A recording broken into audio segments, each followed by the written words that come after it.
contribute na ni wengi. We have like almost 8,000 people who are contributing on daily basis 200 shillings na wengine wanaenda the rest 200 shillings. Kwa hivyo kwa mwezi sisi tuna contribute 6,000 kwa sababu we need these houses.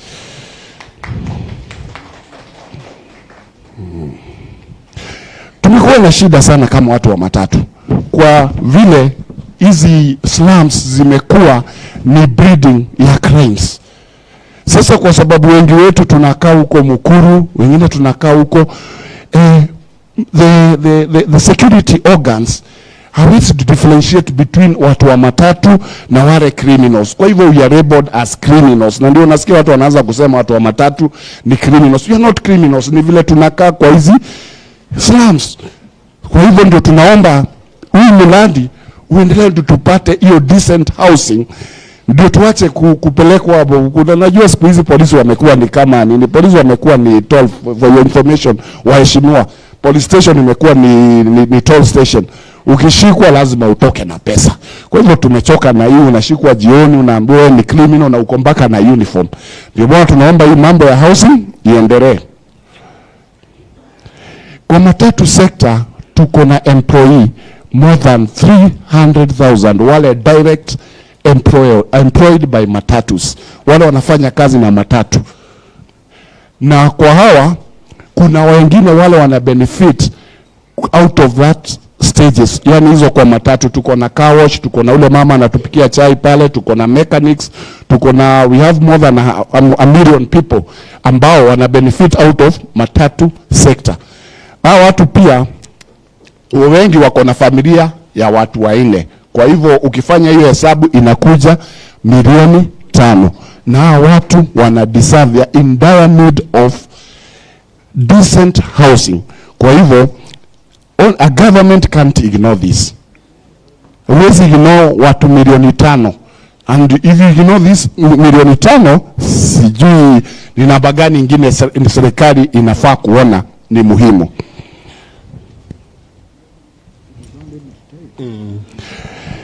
Hii pia kulingana na ile maneno tulikuwa tumeendelea vizuri sana kuanzia wakati wa NAC, na tunaona hizi nyumba zitaawa kama catalyst ya ku eradicate slums in the urban areas ambayo ilianzishwa na NAC government, na tukikosa kuichukulia saa hii, kwa sababu it has to start somewhere and it must start now.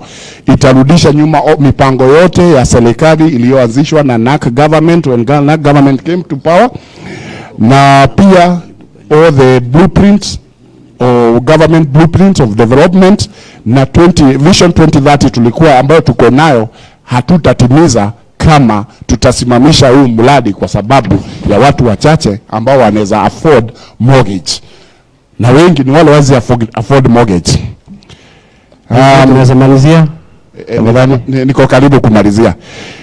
Huu mradi huu tusipojenga hizi nyumba kwa sasa hivi, hii problem ya house itajisolve, na itajisolve vibaya, because itajisolve kwa radicalizing the less fortunate in the society. Wale watu kwa slums kuna wakati watakasirika waseme enough is enough.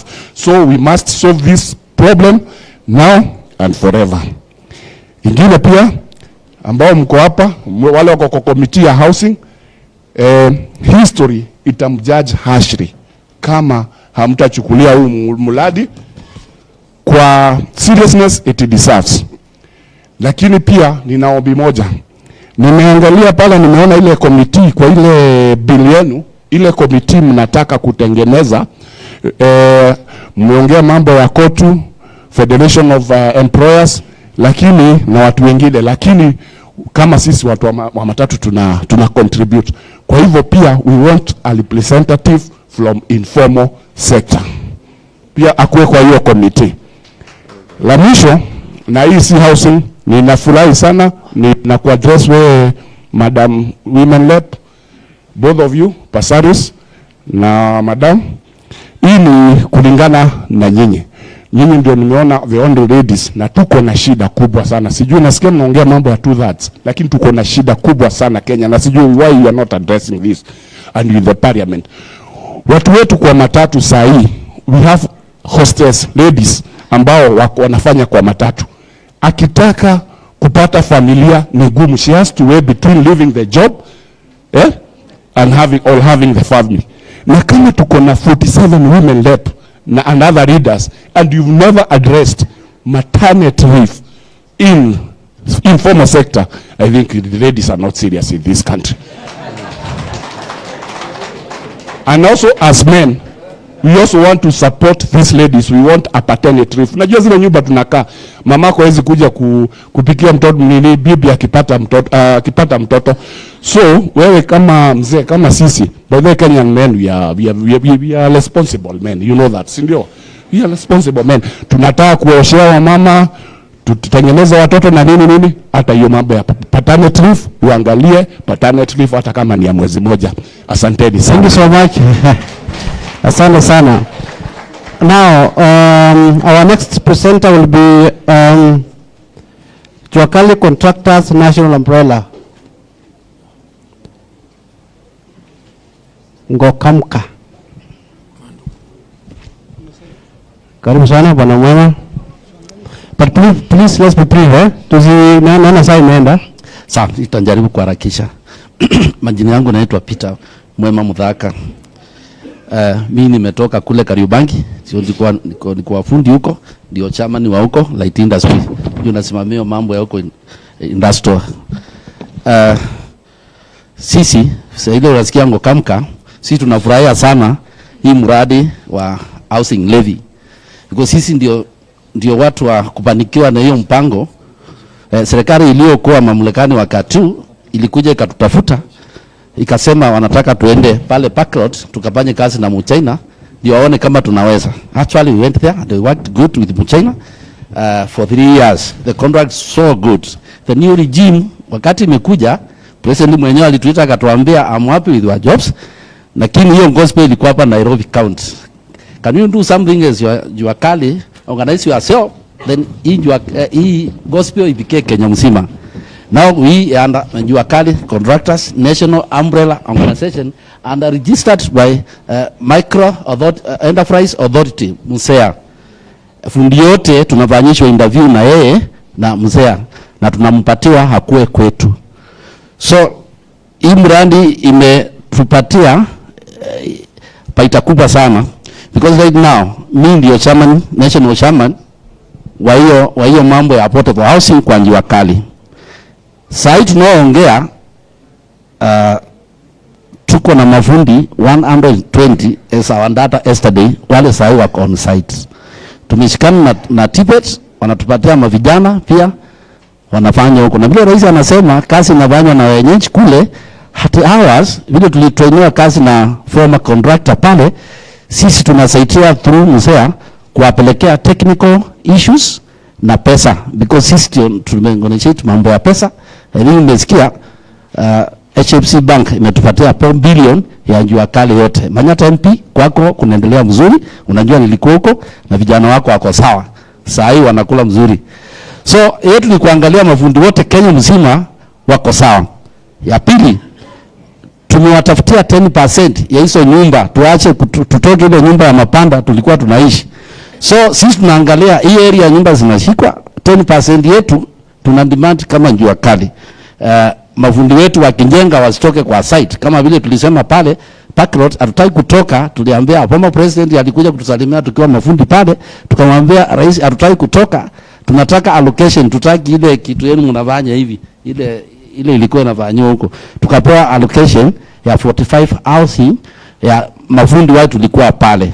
Mimi unaniona hapa ni mmoja naishi kwa portable house, nilitoka kwa hizo nyumba za mapanda. Asanteni sana. Hiyo ni kitu ya muhimu sana, ndio tunataka wenzetu wote watoke waishi mahali pazuri, ambao ni nyumba mzuri, iko na privacy, iko na 3 bedroom, watoto wako mnaishi mzuri. Sasa tumetoka kwa ile nyumba tulikuwa tunaishi huko before. Ile nyingine naomba tukiangalia developers, kama nyinyi committee amtatuangalia hii maneno mpeleke parliament, mimi ndio naongea na developers kila siku, wameona weakness yetu na wanatufokonya kazi za watu wetu. Kazi mingi mnaosikia sisi tunafanya, acha tuseme ile ukweli. Wanatupatia milango peke yake. Hiyo supply yote ndio developer anafanya, na ndio tunakongana na yeye, mtupatie 40% ikuwe sheria. Tunaenda kutetea ile kitu developer asinjaribu kunguza hiyo kitu ya mwananchi wa kawaida. Tuko na mama Kiveri. Mama wetu wa Kiveri wote wanatuletea Kiveri kwa mijengo. Saa hii ile site zinaendelea, tuko na Kivira, Soweto. Huko kuna mafundi karibu 40 wanaendelea kazi huko. Tuko na Embu kwa mheshimiwa tulikuwa na huko kwake siku nyingine. Tuko na Ruiru saa hii Adinga wamelala kazi, mavijana wako na njaa mingi. Sasa wameacha kwenda kuteka watu nyara huko wakiwapokonya pesa. Sasa ni kazi. Adinga mlikuwa Ruiru, mliona vile tunaendelea na kazi mzuri.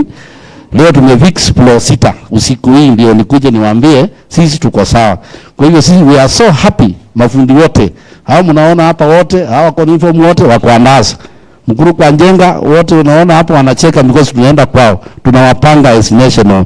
Kwa hivyo sisi tunawatuma mwende mtutetee. Hii 40% yote ikuje kwetu, ndio hawa watu wote wa malori wa supply michanga, mawe, tuache kufukonywa na developer please. Ni hiyo ujumbe wangu umepika. Thank you so much. Thank you so much. Yes. Now we are going to South B Youth Association from Mukuru Slum Residents Association. One person from there. Then next will be Kikomba Artisans. Mukuru. Anybody from Mukuru?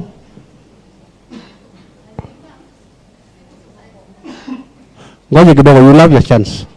Yeah, Mukuru. Mukuru South B Youth Association. Mukuru Residents Association. Youth Workers and Chwakali from Mukuru. Youth Workers and Chwakali, yeah, come and say something.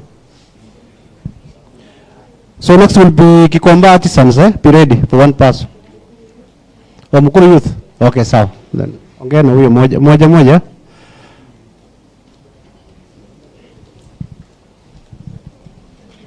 Hi, habari zenu. I am Lydia Kagendo from Mukuru Youth. I think the housing project will be on our favor as the youth from Mukuru, because we have our youths who are going to take courses like the welding courses na hawajawahi pata job. Nadhani itatoa youths wengi kutoka kwa block, itawapatia job mob. Pia itakuwa na favor kwa sababu sisi ndo youth sahi, mali tunaishi si ati tunapenda sana. Tukipata hizi houses na zinalipwa less kuliko zile tunaishi sahi, pia sanitation itakuwa best. Watoto wetu pia watakuwa place different kuliko penye si tumegrow. That's all. Thank you. Locally workers. Habari zenu. Habari zenu tena. Kwa majina ni Victor Wandera. Mimi naishi Mukuru kwa Ruben. Lakini mimi ni mfanyikazi na hii kampuni mnaona kwa mgongo inaitwa Pajani. Kwa sababu ya mimi kusimama hapa ni kwa sababu sisi ni vijana wenye tunaishi Mukuru. Lakini ukiangalia katika pale Mukuru tuko na shida nyingi sana. Tuko pale na watoto, tuko na mitaro. Watoto wanacheza kwa mitaro, unashinda ukichapa mtoto, usishike mtaro. Unaona? Na tuko pale kwa mjengo. Na hii kasi ya housing levy pia inafaa ikue juu. Maana yake nini? Tunafaa tupate nyumba pale. Mimi mwenyewe ni fundi kapenda. Nafanya kazi pale, napata donge langu la pesa, napelekea wale watoto shule. Nalisha mama yake, namvalisha nguo, navalisha mama yangu kule nyumbani chakula anakula. Ndio maana tunasema housing levy na mambo ya kujenga nyumba isonge mbele. Mwenye anapinga ajije nye anapinga. Ni sawa na kuomba punda pendo uende safari, utapata. Mnanisikiliza vizuri? Kwa maana Sisi pale Mkuru tunateseka. Wewe wenye unaishi Westland, mwenye unaishi South B, sijui Muimara kule, hauwezi jua shida ya Mkuru. Kwa sababu ukitoka asubuhi ni kwa gari, kwa job. Lakini mimi nikitoka asubuhi kamenyesha, hii kiatu nitafika pale, inakaa ni kama gambuti yenye niliomba jirani. Halo? Mnasikiza vizuri? Sasa mambo ya housing levy na mambo ya housing affordable mortgage yote iendelee. Maana ni sisi ndio tunateseka. Sio nyinyi wale mko na pesa. Na tafadhali wenye mko na pesa pia tunawaomba. Mtoe hiyo kitu kidogo hiyo 1.5. Itusaidie sisi kama watu wa chini. Msione ubaya. Msione ubaya. Kwa sababu hiyo ni sawa na kusaidia ndugu yako mwenye anajifunika blanketi pale kwa kona. Halo? Mambo ni kama hayo. Na mimi nawaomba mkuwe na bidii hiyo, msikufe roho mseme nasaidia aje huyu jamaa anasema watoto wake wanacheza kwa mtaro. Saidia kwa sababu watoto wangu kesho wasicheze kwa mtaro, wacheze kwa estate kama wale wenu. Nambarikiwa sana. Thank you so much. Asante sana Wandera. Kikomba Artisans and Traders Association. Karibu.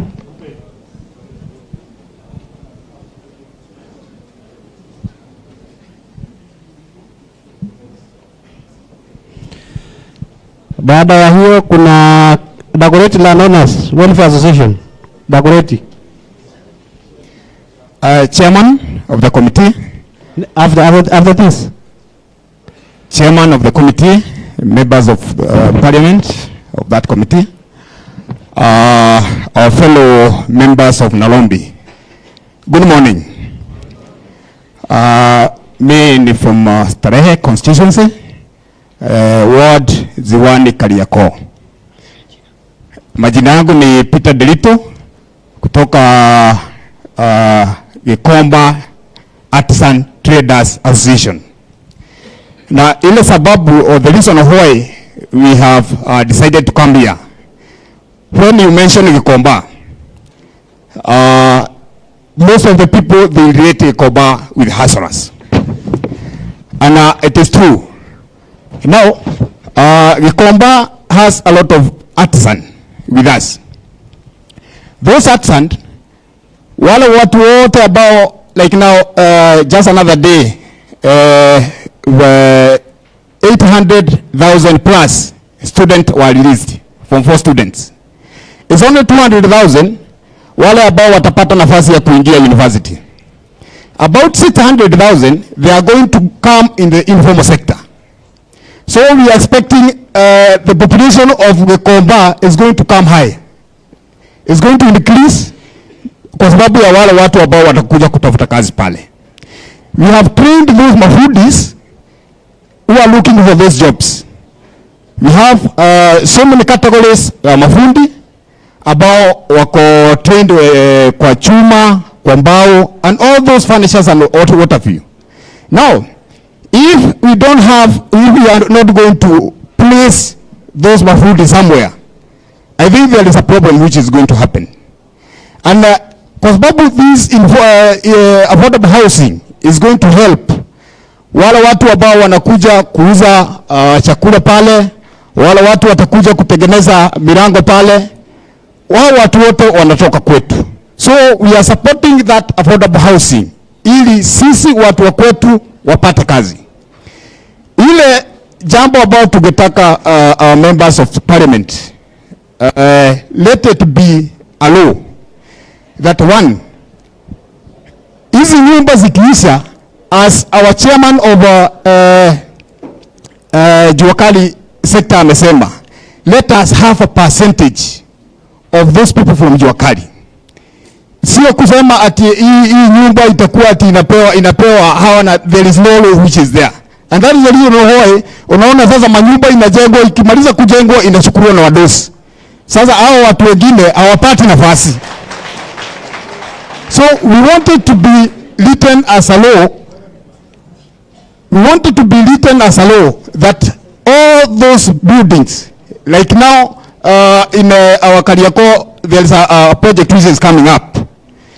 Those people who are staying there, the Juakali people who are staying there, because they are the biggest beneficiaries and they are the ones who are doing those jobs, to get a percentage. Number two, There are so many materials and all those things which are being used there. Na zile vitu zinatoka baribari. Kuna watu tunaambiwa ati kuna zingine ati zinatoka pale. Let me tell you, like now there is a project that have been done here. We from Gikomba, we are only seeing even there is no impact.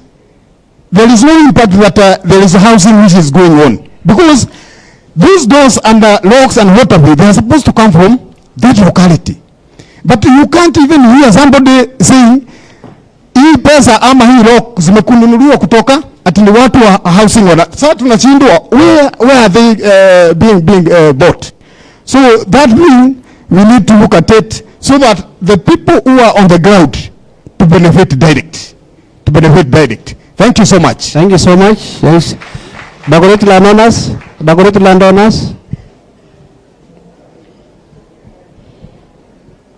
Next will be Mukuru Met site workers. Next. Joe Guarabisa. And if you are memorandum, you can place it there. Sawa, take a mic there.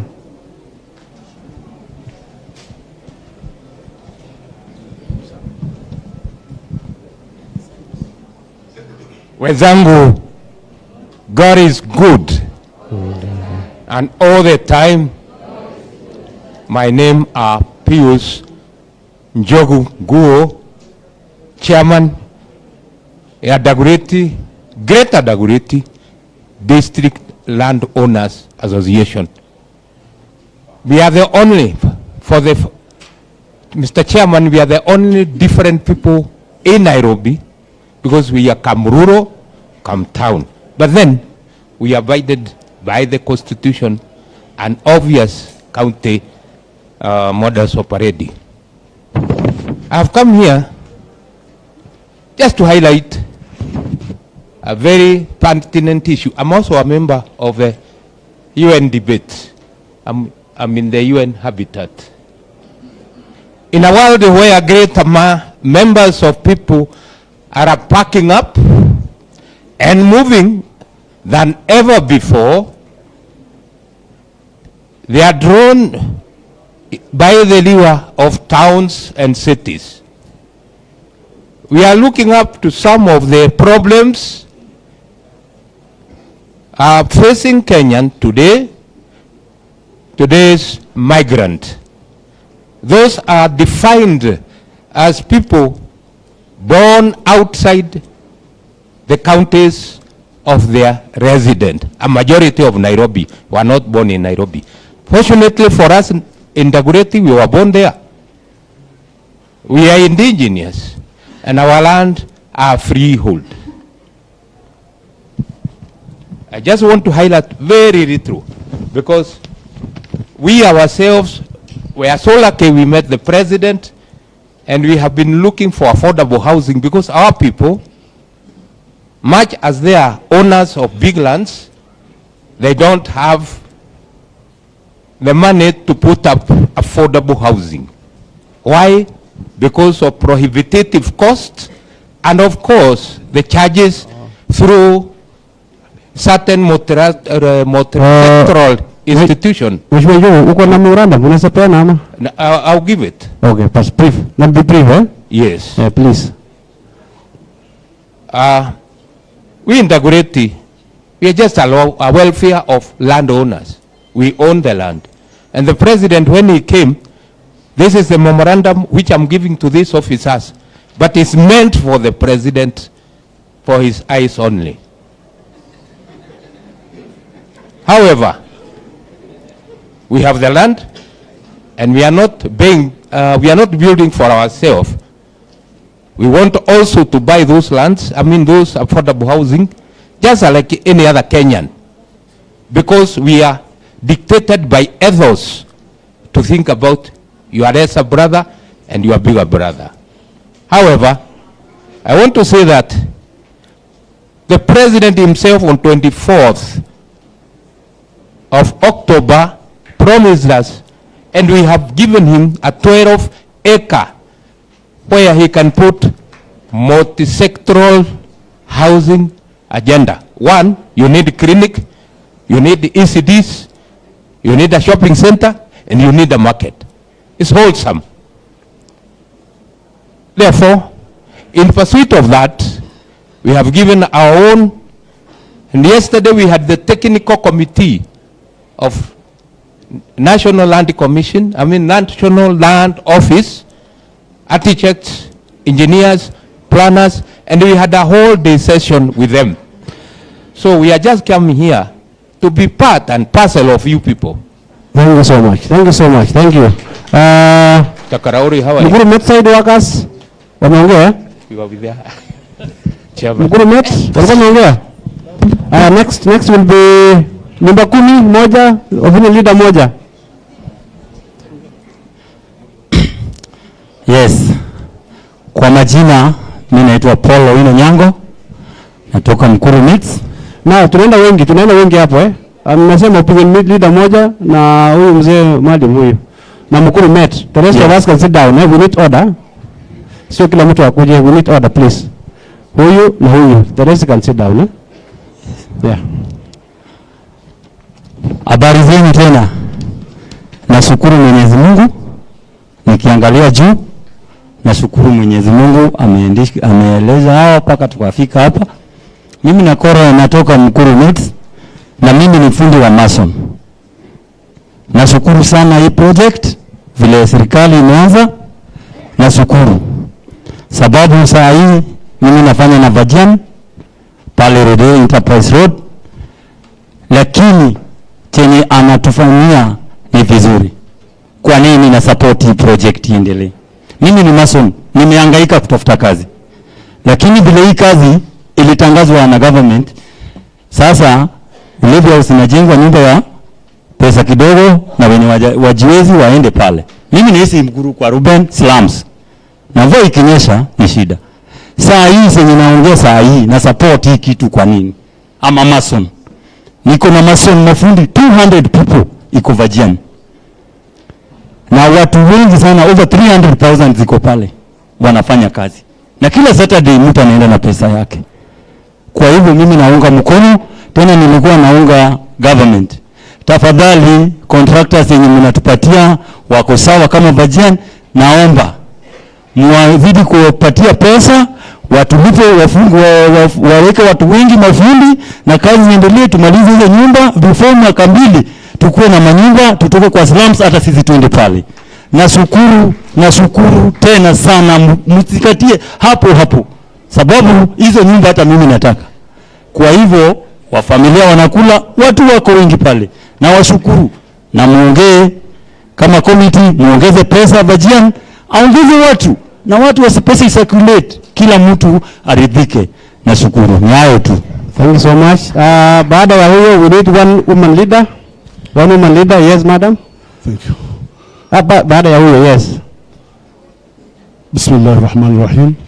Kwa majina naitwa Khalfan Mohamed, natoka maeneo ya Ruai, eneo bunge la Kasarani. Mimi ni chairman wa nyumba 10 Njiru sub county. Na kwanza tumefurahia hili jambo na tulimelipokea vizuri, ni jambo la kheri, lina manufaa kwa raia wetu. Na tulikuwa hatujui tutasemea wapi complaint kama hizi. Being a nyumba 10 tunapata kesi mingi sana. Tunaingia kwa majumba yana aibu, hana stara. Nyumba moja inakaa karibu watu 7-8. Before uingie unafungua mlango kama 5 minutes hewa itoke ndio uingie. So ili jambo la is true. Kwa maana kwa 7 room ni moja. So ile hewa iko hapo ndani, kwanza unafungua mlango kidogo hewa itoke ndio sasa uingie. Kwa nini nasema hivyo? Ni maisha duni, maisha finyo sana. Na mtu amesema na right, tuko na right ya kukaa maisha mazuri kama waheshimiwa. Ndio. So ni jambo zuri sana, tumelipokea kwa uzuri na tulishikilia kwa uzuri liendelee, at least kila mtu akaya feel nice.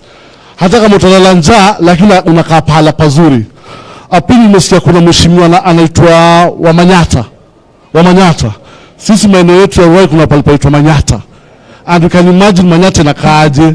So tunawaomba through chairman, njoni huko mtujenge. We have a very big space there. Tusike katika Manyata, tuwa katika generation nyingine, sio? So hiyo Manyata ni kwetu, nimetuathiri, na tuna space kubwa sana hiyo Manyata. Imefugwa ng'ombe na Masai. Na ukiangalia MP yetu iko very smart. Tusike katika Manyata, to upgrade. Chairman, we have space there. Ruai, tuna space sewage, Kariobangi South. Na huko watu wamejaa wengi sana. Na pili, nimeona through constituency, wakijenga mabweni, madarasa.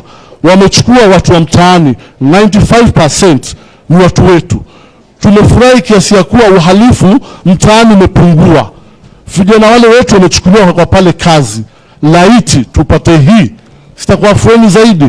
So tunaomba likija tupatiane opportunity. LAN na CDF walifanya, walichukulia watoto wetu, wazee wetu, material, kila kitu. Hata tukikosa jirani amepata, ni furaha kwetu. So consider that. Thank you very much. Thank you so much. Hapa nyuma yako, women leader. Bwana Yesu asifiwe. Praise the Lord. Majina yangu ni Nancy wa Mware Dege from Westlands, kwa sababu inaitwa Kangemi. I'm happy to be here. Nataka kuongelea mambo mawili na nimalize. Kitu ya kwanza ni security. Wale tunataka katika hizo vijiji kama Kangemi, Mukuru kwa Jenga, wamama we are not secured. That's why tuna support hii mambo ya nyumba iendelee. Kwa sababu ya nini? Wakati nimetoka soko kwa kibanda yangu, narudi kwa ile mtaa, napigwa ngeta. Ni kweli wa mama? Some of these leaders wengine wajui mambo ya kupigwa ngeta ni nini, sababu walikaa kwa vijiji, si ndio? But I'm happy our email kuna siku alijipata kwa kijiji moja ya Westlands akajua kupigwa ngeta ni nini. Adhaso nafikiri ndio sababu wako hapa, juu aliona kwa zile vijiji kuna shida. Ni kweli wa mama, we are not secured. Kwa hivyo we are 100% supporting hiyo mambo ya affordable houses, tutoke kwa zile vijiji sababu hatuko na security ya kutosha. Kitu ya pili, watoto wetu hupotea sana katika zile vijiji. Mtoto akitoka nyumbani, kuna mtu sila tuchotoro hivi hata anasahau nyumba yao. Sasa katika ile njia kwenda kurudi kwa nyumba yao anapotea. Leo mtoto anaweza potea, apatane na vijana wale wa bangi, analipiwa na akakufa. Ndio tunasema tunataka hii mambo ya nyumba ikue. Tumekuwa na hizo issues na tumepata hizo mambo mingi, watoto wanapotea, wanalipiwa, wanakufa katika zile vichorochoro za kupitia kijiji. Mambo ya tatu, sisi kama wamama, hadi hapa madam wetu wako hapa. We are so happy. Tuko na vijana wetu kwa zile slums. Kwa sababu ya kukosa kazi, wanaingia kwa drugs. Wanaingia kwa mambo mingi sana. Na kama sasa hivi mambo ya kujenga nyumba zitapatikana, watoto wetu watakuwa busy, hawatakuwa idle. Sababu most of them wanakuanga kwa hizo drugs, sababu hawana kazi ya kufanya, wako so idle. So sisi kama wamama tunasema iendelee, na tunashika mkono na tutaendelea kushika mkono mpaka itimizike. Last but not least, sisi kama wamama leaders, unaweza kosa kufikisha hiyo kitu kabisa kwa president mpaka ajue tunaumia. Katika hizi constituencies zote za Kenya mzima, mnaweza kuwa mnachagua kila constituency mama mmoja ama wawili. Katika ile kupresent bili yenu, sisi kama wamama wale tunaumia, tunaweza ifinya kabisa na ikubalike katika hata hiyo bunge yenu. Juu wengine wenu hamjui shida, mmelelewa tu hapo juu. Most of them, tuna wale tunajua wamelelewa katika hizo family deep state. Hawajui shida zenye ziko huku kwa hizi vijiji, but we are really suffering kabisa kama sisi wa mama. So katika ile komiti yenu ya pale juu, mkienda kupresent hiyo bill kwa president, ndio isikize kabisa ingie.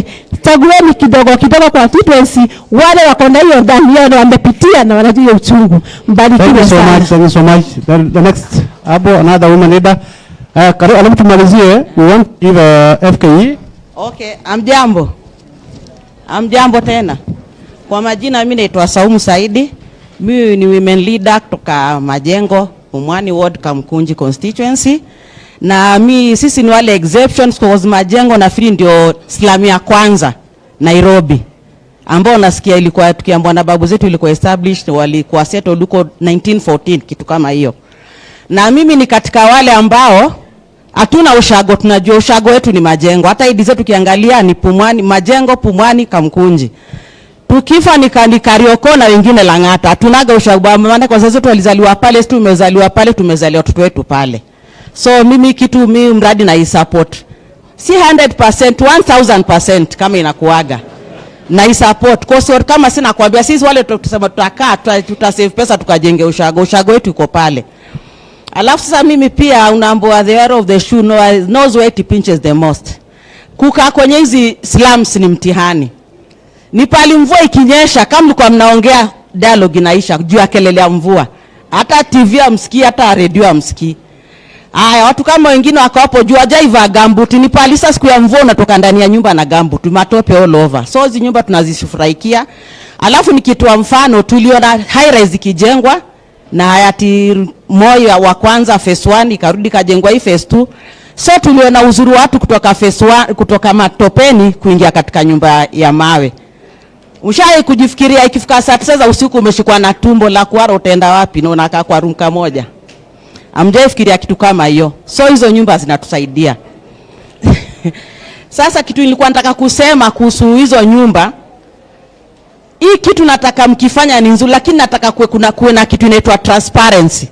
Sababu wakati watu kutoka majengo wakiingia high rise, watu walikimbilia funguo, phase 2 especially. Phase 1 ilikuwa sawa. Phase 2 kulikuwa na shida, watu walikimbilia mtu anajua anaingia kwenye nyumba ya mai na choo ndani na bafu. But baadaye watu wakaletewa mareas za millions.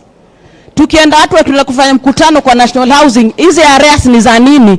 Tunaambiwa mnalipa loan ya bank. Ndio mimi nafurahiki kwa umetuita hapa, wakati hairezo wakijenga hawakuita participation ya nani, hawakuengage community, waliendelea tu kufanya vitu zao. So watu wanza hii loan ya bank ilitoka wapi na mkutuambia phase 1 wanalipa cheap na serikali ililipa. Basi phase 2 tulichukua loan 200 million cooperative. So unakuta slums upgrading seriously unalipa na 11%. Naambia ni kama hiyo ni haki.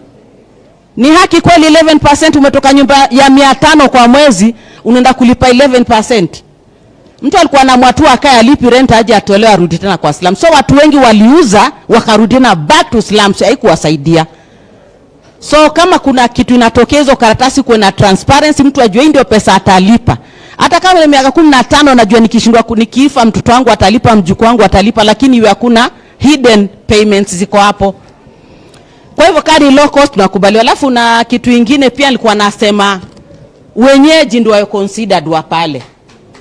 Si Mariet kusema hii nyumba ni 1 million ama ni 2 million ama ni 3 million. Kama ninavyojua Kamkunji tumezungukwa na matajiri, hata si mamilioni ama bilionea.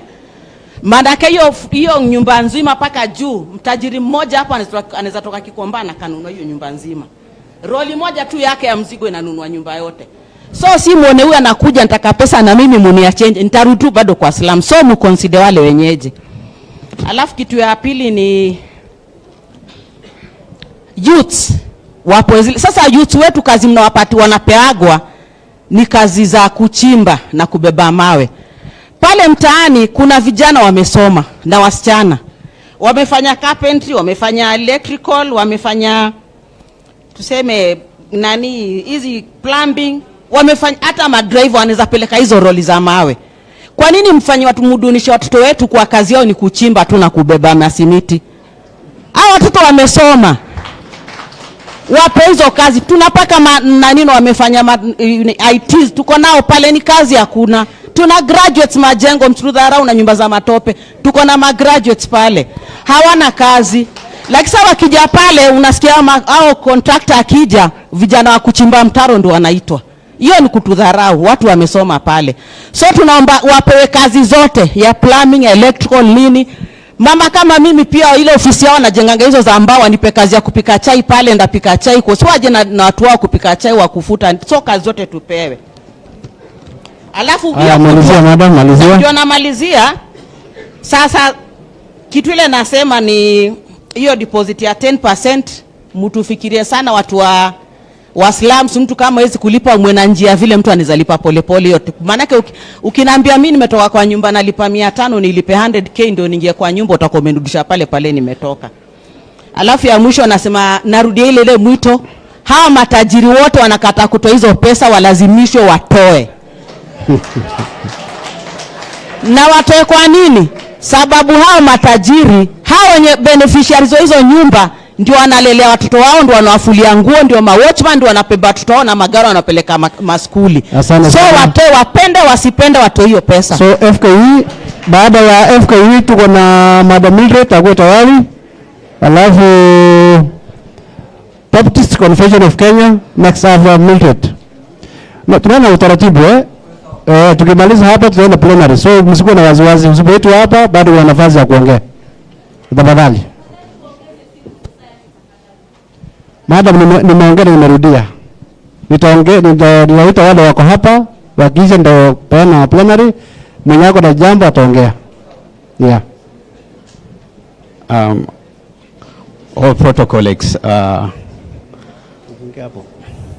All protocol observed. Chairman, the Honorable Chairman of the committee and the members of the committee, allow me to speak in English, to present in English.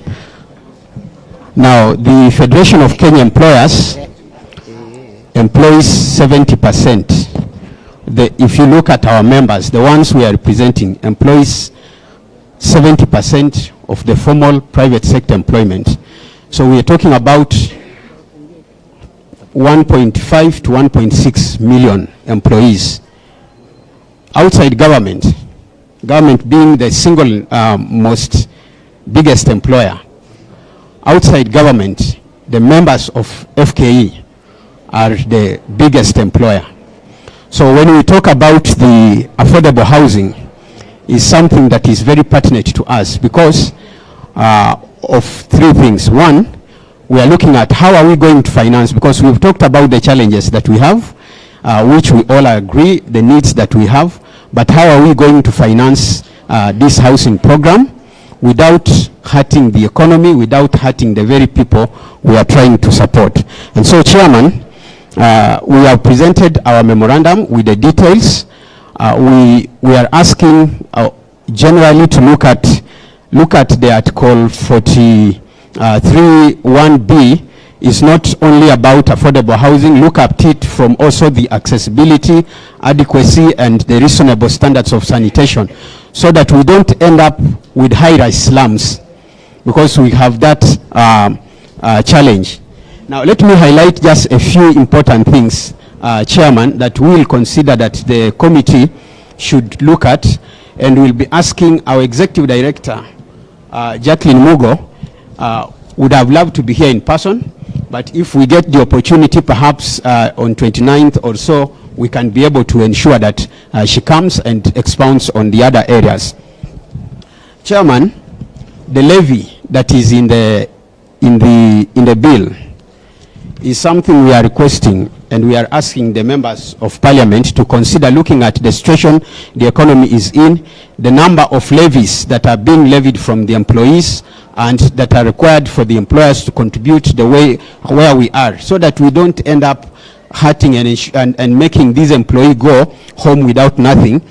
We ask that in the ideal situation, it would have been voluntary. That's the ideal situation. Make it voluntary, and if the houses are really being built, the people who wants the house, they will be able to pay that levy because they see the benefit. If it is not voluntary, let's cap it. Let's cap it to 5,000. The way it was presented in the first time. Cap it what the employer is contributing and what the employee is contributing together. Let it be capped at 5,000.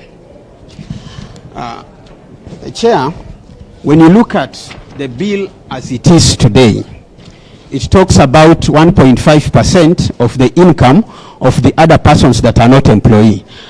We all live in this country. How are we going to test that and ensure that everyone, even the people that are seated here, faithfully pay 1.5% of their income to the levy? Is a big challenge. Our proposal is simple. This country, we are at a certain level of development, and the easiest measure, if you look at the population, is the GDP per capita. Let's looking at the percentage of a GDP per capita that the citizen can be able to pay and is known, and then work on the mechanism of who can pay, who can be exempted, the way it is in the in the levy, the way it is proposed in the bill. The third issue that, Chairman, we are requesting the committee to look at Article 11 in this bill. We are setting up a very important fund. We are giving it a board. We are giving it the objects. Then we are telling them, this money, when it comes, give this percentage to this entity. Give this percentage to this entity and give this percentage to this entity and remain with nothing. And we want you to deliver. Can we not delete those clauses and allow the board to work? Give them what they are required to do and give them the mandate to work. Say if an institution wants to put up a project in affordable housing, let that institution come up with a project, let it be vetted, and if it is approved, then for the offtake, the fund can offtake it. Other than saying, I mean, we are rendering this fund, this board and the fund irrelevant by removing all the money that is being collected and putting to institutions that they have no control whatsoever. Chair and the members of the committee, the other thing is, at your time, look at Article 11D, and here we are talking about the collector, which in the fund we have already said will be either KRA or any other member that is a collector, and we have given them 2%. 2%, let's assume this fund is around 100 billion today, so 2% it is 2 billion. When we introduce a new levy, say even if it is any other type of levy, do we give a percentage of it to KRA?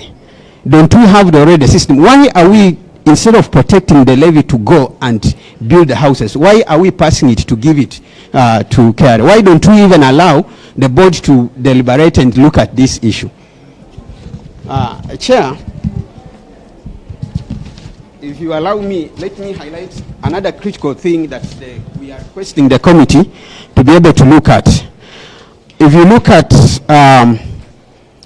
Article 12 and specifically 12.4, Section 12.4 talks about it is giving a condition for us to protect the fund. We are saying let's have institutions that are critical to this fund nominating members to the board, and I highlighted there are 3, and one of them even being the Council of Governors.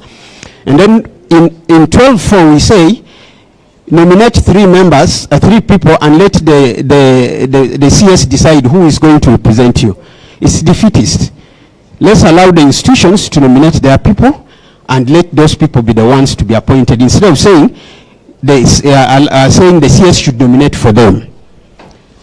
Chair, the other thing is, if you get time, look at Article 13.2.1, talks about the board getting instructions on what to do from the cabinet secretary. This is strange in law.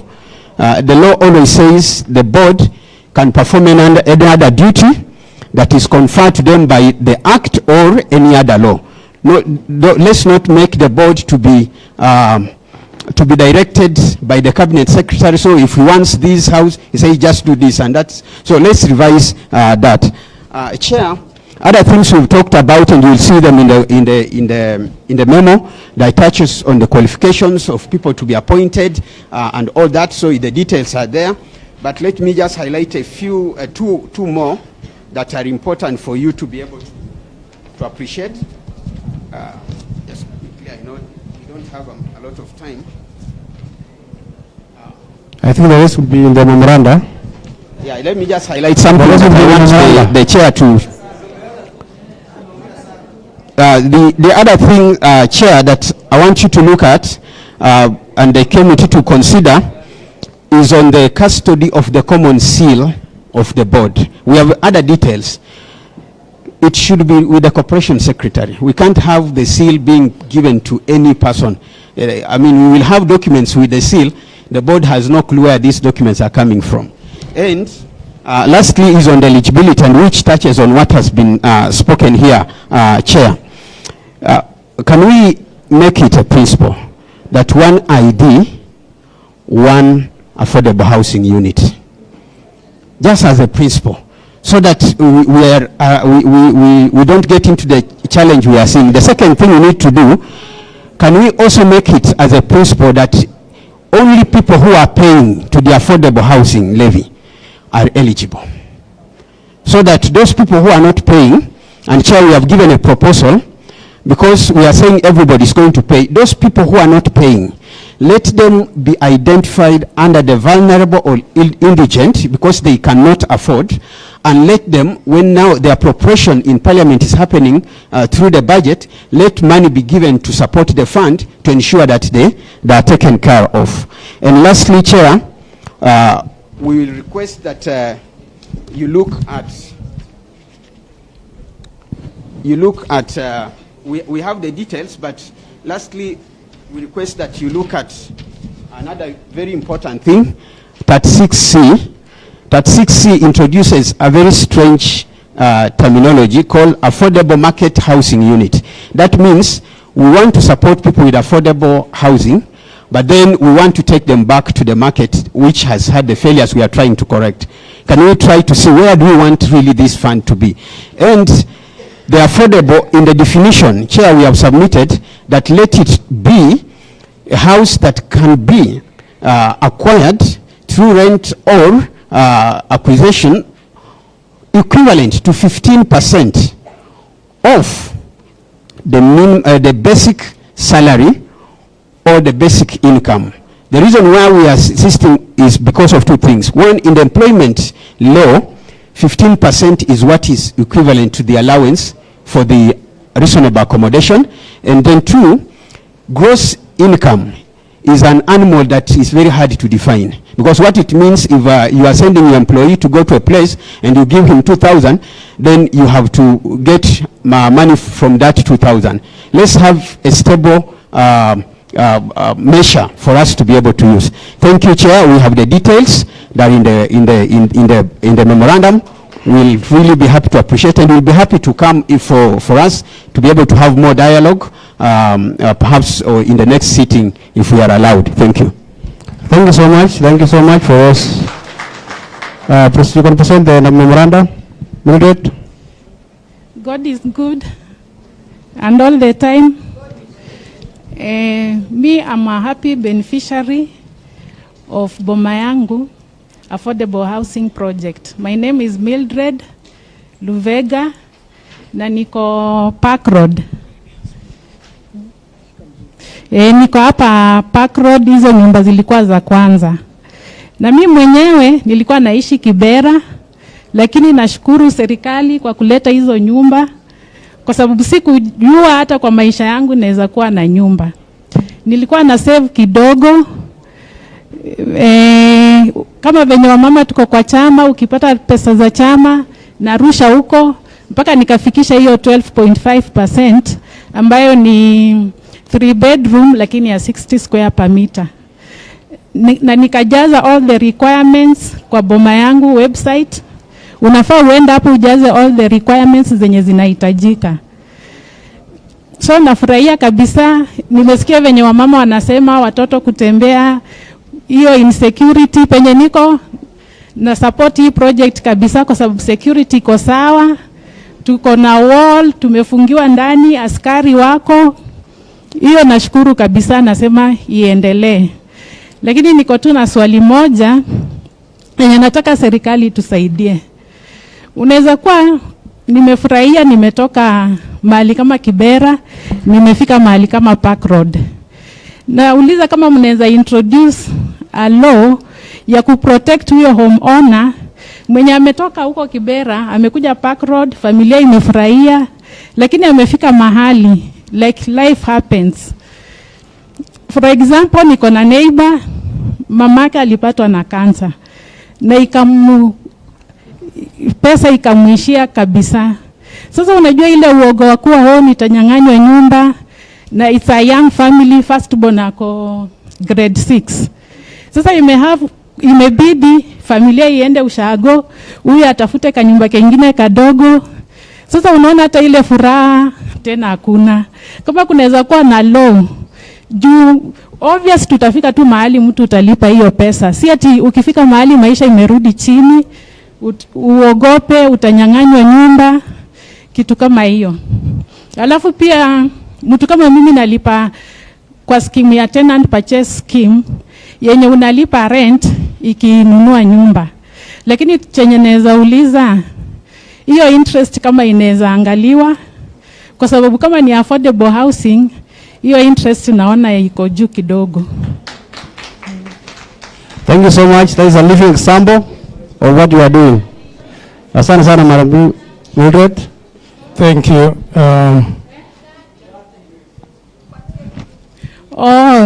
Tuseme kama mimi hiyo ya 60 square per meter nafaa kulipa 21,500 kama sijaeka service charge. 21,500 which is good, lakini now per month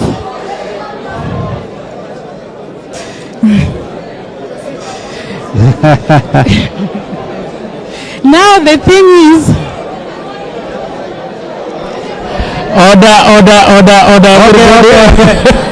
Order. Please, wacha kwanza aseme. Wacha amalize kusema.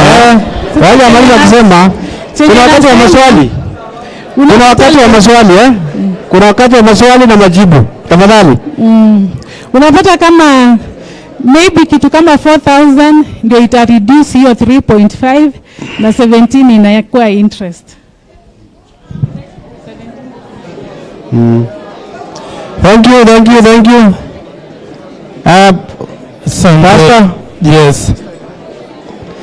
Sasa tukimalizia, tunaenda kukumaliza. Bwana asifiwe. Hello. Ngoja kidogo, unajua tunasikia tupewe nafasi kidogo. Tunasikiza. My name is Reverend Joshua Ruto, coming from Baptist Convention of Kenya, also senior pastor Sharumoyo Baptist from Pumwani Ward, Kamkunji Sub-County. Nimesikiza mwenyekiti na nimeangalia ile sheria mnatunga.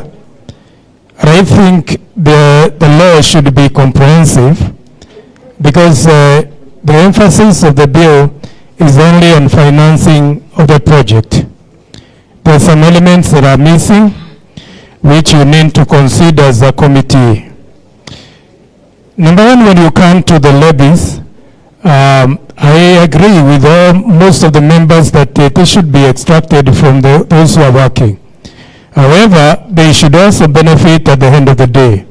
My proposal is that let those who are contributing levy get some dividends when they retire. Watakapoenda retire, kwa sababu nyumba zinanunuliwa na zinalipa renti, ni vizuri wapate kakitu watakapozeeka.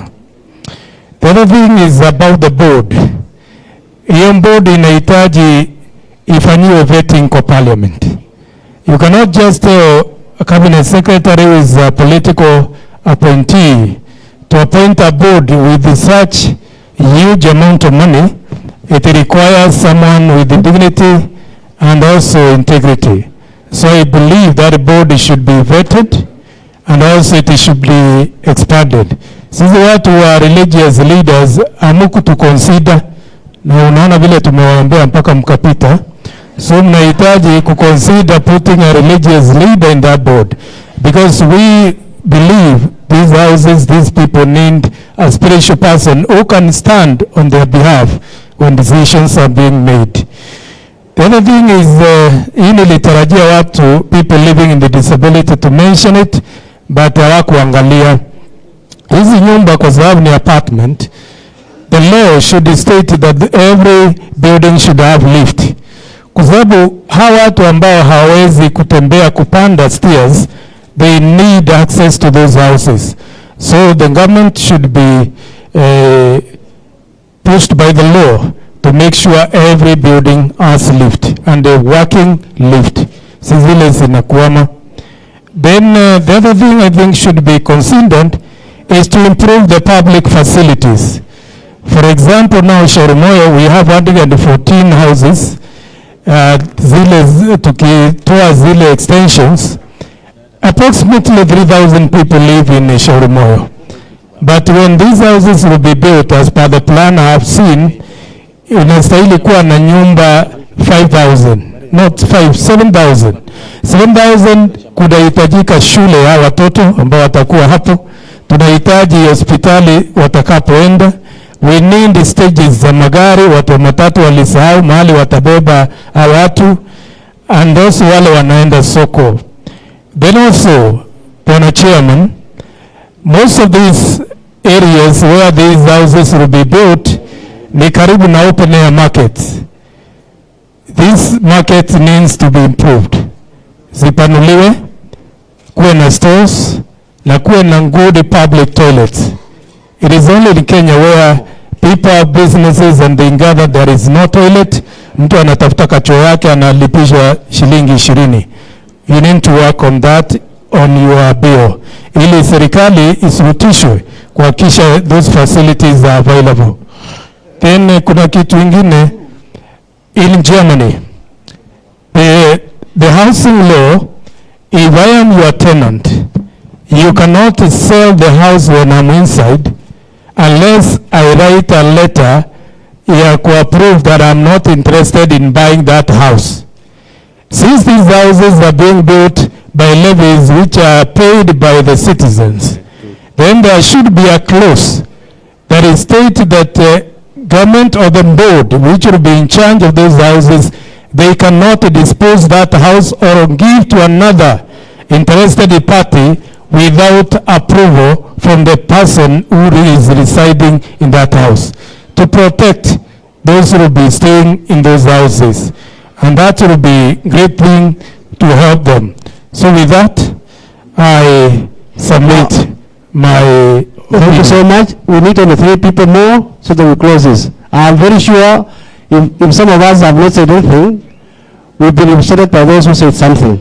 So I need Fatma, CSO, and Wanakamoto. Those 3, please. Now, if you have anything you can write to the committee, you can also present your memoranda. So these 3, only 3, please. Hey, we need order. We need order. If I have not called you, please. We are people of order, please, gentlemen, please. Ngoje, kama tutapewa ni baadaye. Sisi Waislamu tumejibu hapa. Wakristo wamepewa yote. Hapana, hatuna hiyo. Hatuna Uislamu na Ukristo bwana. Haya, tusiweke hizo. Haya, habari ya wote. Kwa majina naitwa Patrick Kamotho Githinji, Chairman Medhura Resident Welfare Association na member bunge la mwananchi, kiongozi kwa bunge la mwananchi. Niko na submission ambayo ningetaka kupatiana hapa in regards to affordable housing process. Ya kwanza ninge highlight ya kuwa wakati tunachukua pesa kutoka kwa wafanyikazi itakuwa ni socialism, lakini wakati nyumba itatengenezwa itaanza kukua ni process ya capitalistic. Sasa wakati mzuri hii sisi tuweze kuaddress hii maneno. Chukua for example state corporation, ziko na land kubwa na ziko na wakaaji wengi pia wanaishi kwa hizi land na houses za state corporation. Ni wakati muhimu kwa hii housing agenda tupitishe mikakati kama wakaaji wale wanaishi kwa hizo estate za state corporation, kama kunaweza patikana social housing component ambayo itaingizwa pale kwa hizo state corporation assets. For example, hapa Mudhurwa ambayo inaingia chini ya Railway City project ambayo tumehighlight hapa. Railway City project ni ya 28 billion project ambayo inafundiwa na United Kingdom. Lakini iko na component ya housing.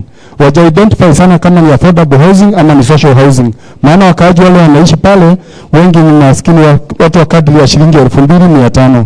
Kwa hivyo tuko naomba kwa hii affordable housing waconsider watu ambao wako kwa estates ambazo ziko kwa state corporation.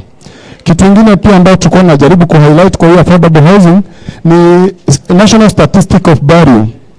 Lazima wahusike kwa hii process na wakuwe wamepewa loan na mandate pale. Maana utakuja kuhesabu watu na hapa denomination ndio inaletaga changamoto. Tunataka National Statistic wakuwe wameindiketiwa pale ndio watakuwa kama watu ambao watahesabu genuine people wenye wanafaa kureflect kwa ile process ambayo itasaidia. The same now. Kwa hii process tunaomba kama mko na resident association ama mko na housing cooperative pale kwenye program inataka kuingia, wafungue nafasi ambayo wananchi wanaweza keti chini na kuomba donor funding. Kama ni World Bank, kama ni hizo multinational donors, wananchi wenyewe kama wanaweza andika proposal na wakubaliwe na serikali ya Kenya. Maana pale Mudhurwa tulijaribu hiyo kitu na tukaketi chini na World Bank, lakini process ikakuwa ni sheria yenye na guide hiyo process ikakuwa iko na changamoto. Kwa hivyo tunaomba kwa hii mikakati ya affordable housing ikubalie vile wananchi wanaweza kubaliwa ku access donor funding na watengenezee hiyo affordable housing kulingana na makadri na ile mikakati ambayo wameweka. Ambao pia tungetaka ku request ni hivi. Kwa affordable housing tunafurahia kwa saizi itakuwa na affordable housing, lakini in 10 to 15 years kunaweza tokea changamoto. Sisi tunafaa tupitishe sheria ambayo itaendanisha na hii maneno ya affordable housing ya kusema kama wewe unaishi mahali continuous zaidi ya miaka 4 unafaa unapewa hata waiver ya miezi 3 kwa kila mwaka continuous after 4 years. Na hiyo ndio nafikiri inaweza kuwa mzuri ambayo inaweza changamsha wananchi wa Kenya wakubali hata kutolewa hiyo matoleo ambayo inatolewa kuweza kutengeneza affordable housing. Ya mwisho ni kurequest hapa kwa hii sheria kutengenezwa kitu inaitwa formation ya Affordable Housing Redress Mechanism Committee. Maana hakuna vile mtatengeneza hizi process za serikali na mistrust ya wananchi na wale wenye wanataka kuwa beneficiary bila kuwa na Redress Mechanism Committee. Na hii committee itengenezwa kulingana na vile County Government Act zinasema. Pale kwa ward mmechaguana chairman, secretary, treasurer, nyinyi ndio watu wenye mtakuwa address, mnatengenezwa na hizo entity ambazo zitakuwa zinahusika. Mahali kukitokea dispute, nani anafaa kuwa kwenye hiyo nyumba, nani anafaa kuallocate hiyo nyumba.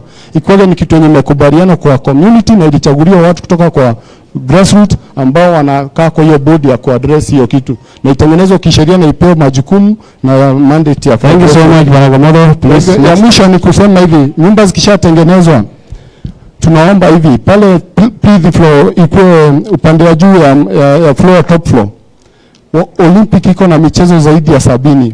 Tunataka hizo nyumba zikitengenezwa pale juu kukuwe na nafasi ya vijana kujifundisha, kama ni boxing, kama ni gym, kama ni nini uko floor ya juu, maana kuna spaces watu hawaja utilize kwa hizi housing. Asanteni. Thank you so much. Next. Mimi naitwa Fatma Mombi Shahenza, nimetoka Starehe. Ambassador for Peace. Ward, your ward? Ward yangu ni City Center. Hapo ndio ninatumikia wananchi. Mimi ni member wa nyumba 10 katika hii City Center. Licha na hiyo, mimi ni among the African leader, African Women Summit, whereby tutaifanya na tutailaunch May hapa kwetu Kenya. I'm here to advocate about a woman. A woman is a change maker. And I'm so happy, Chairman, to see that you have 2 women. But we need you to add more. Because women are the voice of the people. Ya pili, tunaongelea mambo ya affordable houses. Nimeona hii affordable houses iko na social housing, affordable housing, na affordable market housing. Hiyo vitu 3 ni lazima uiaddress vizuri kama vile president anaiaddress. I was seated there just to hear the president talking because you are the spokesperson of the president today. Ninashukuru sana kuwa kwa bunge la mwananchi sasa because you are the representative of the president. Kwa hivyo sisi ambao tunakaa pale tumekuja kulete malalamiko kama vile na nyinyi mnapeleka malalamiko kwa president. Ingine, what is the mechanism that you are having for women, Nairobi women, to get housing, those affordable housing? Kwa sababu wakati nimesikia mama mwingine ameongea hapa, amesema mambo ya 21,000 is not an affordable housing. Nafikiria Mr. Chairman, you have to come up with a mechanism whereby ikiwa ni mama mboga, because the president is advocating about mama mboga. Mama mboga ni mtu ambaye anapata 3,000. Kwa hivyo kwa hiyo 3,000 tunataka hizo nyumba. Zile nyumba zilimalizika na watu hawajalipa tupewe. Tuanze kulipa tukiwa ndani. That is the meaning of the affordable houses. Ingine, wamama nyinyi muko pale, tuteteeni. Wakati tunaenda maternity leave, mimi nimechelewa kulipa hiyo nyumba. Mukuje na kitu kama vile tunasikia kuna free education. Hata wamama wakati wako kwa maternity walipiwe. Tungependa hivyo. Kwa sababu tuko kwa kazi bado. Hakuna wakati mama anaenda retire. Hakuna retirement kwa wamama. They go, wanafanya kazi, uwe mbunge utatoka, bado hutaretire, utanipata, tutaendeleza machama, kutoka hapo unazeeka, unahitaji msaada. Kwa hivyo kwa wakina mama, simameni vizuri, because sisi hatuendangi kwa retire. At the end of the day wazee wanaenda, sisi tunabaki pale kuwapikia. Tafadhali muangalie mambo yetu. Kwa hiyo affordable houses, mimi naongea kama mama. Tunataka kuona kwa hizo affordable houses. Wakati tunapita pale, mimi ni mtu maybe ninaweza kuwa na ugonjwa yangu, mwingine yako na ugonjwa yake, kuwe na choo hapo nje ambayo watu wanaweza kuwa wakitumia. Kitu ingine, kuwe na supermarkets katika hizo affordable houses. Kuwe na hospitali katika hizo affordable houses, because habujengi nyumba moja, ni nyumba nyingi ambazo zinashikanishwa, ni community. Kwa hivyo tunauliza kuwe pia na DCC pale, kuwe na machifu katika hizo manyumba, na pia mchukue watoto yetu wasikue tu wa kubeba simiti. Tafadhali nyinyi wa mama, mnajua tumezaa na kuzaa ni uchungu. Mkae na hawa wazee, mkae na chairman, mtongoze yeye, muone atalipisha wamama wale hawana kitu namna gani. Because for mimi ukiniangalia 21,000 siwezi kupata, lakini 3,000 mimi ninaweza kupata. Mfikisha kwa wetu. Asante kidogo nitumane kwa wetu. Asante malizia kumaliza. Sana president wetu kutulete hapa. Lakini mtuangalie na chairman, kabla hujatoka mimi nataka kukuona privately. Thank you. Haya. Asante mama. Hamjambo.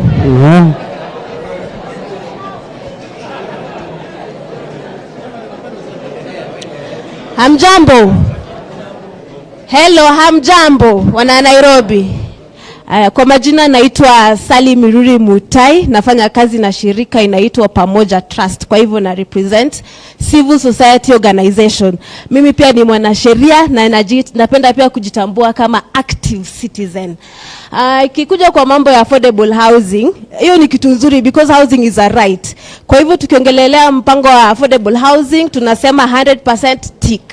Mambo ambayo tuko na changamoto kidogo ni housing levy. Na tunasema housing levy because of its administration na how it will be managed. I remember when the Finance Act participation was going on, we did a petition to the National Assembly. One of our recommendations was that kukuwe na a law that will give backing to this issue of the housing levy. Si ndio hiyo sheria. Lakini and I think that's a good thing, but when we look na tukichambua the law that we now have on our hands today, ningeongezea kitu yule ambaye alikuwa na represent FKA alisema it's not comprehensive enough.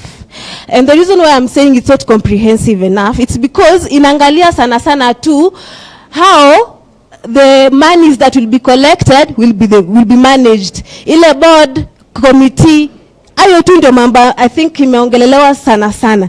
Lakini ukiangalia ile I think ni part 3 ama part 4 ambayo inaangalia mambo ya eligibility, tukiangalia kwa undani kuna mambo ambayo kidogo inaleta tashwishi. I want to go to address you to certain sections so that when you retreat back at least you look at them and see how you can better them. The first one ni section 6. Section 6 inaongea about exemption ya levy. Inaongea about wale ambao watateuliwa wasikue wana contribute mambo ya housing levy. It is not really clear. The only thing this law is doing, it is giving powers to 2 CSs. That the cabinet secretary responsible for finance and the cabinet secretary responsible for matters housing. Wanaambiwa when they feel like that there is any category of persons ambaye hafai kucontribute kwa hii levy, basi wako na ile huru ya kufanya hivyo. I want to ask you on Nairobi, how do you feel about that law? Is it giving a lot of power to the CSS to be able to allow any person? And I think hata tukisema the law says any person or any category of persons wawachwe wamue ni akina nani hawa hawatakuwa wanalipa hiyo levy. So for the committee, please go back and look at that section. The next one is section 7, ambayo tunaambiwa default on payment of the levy. Ukikosa kulipa hiyo housing levy, tunaambiwa ya kwamba kuna penalty. Sheria ikintroduce kitu ambayo inaitwa penalty, that means it's punitive. So kama kuna housing levy ambayo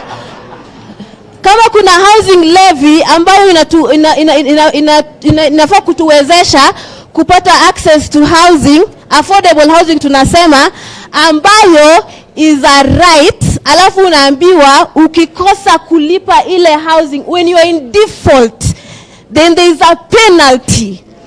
Again, I put you, just think about that, the chair. There's a penalty. It's being punitive. Haya, nikimalizia,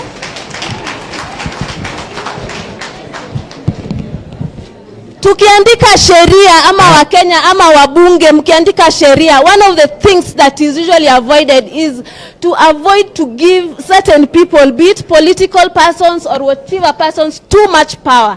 So if we are saying the board, the chairperson of the board will be appointed by the president. Presidential appointments. I want us, for the history of Kenya, for the people who always read the history of Kenya, let's go back to the problem and the challenges that come with presidential appointments.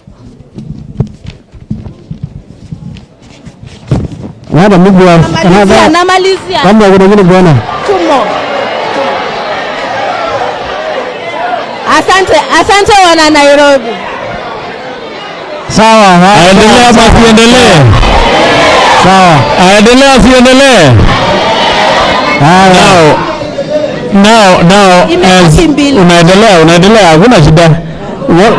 What I'm requesting, and this is also a request from members, is that be good enough also to give us your proposal. Yes, I will. So that isikuwe tu unauliza swali lakini nawe pia useme if you don't like the presidential appointment, who do you want to appoint, so that it can be clear and be on record.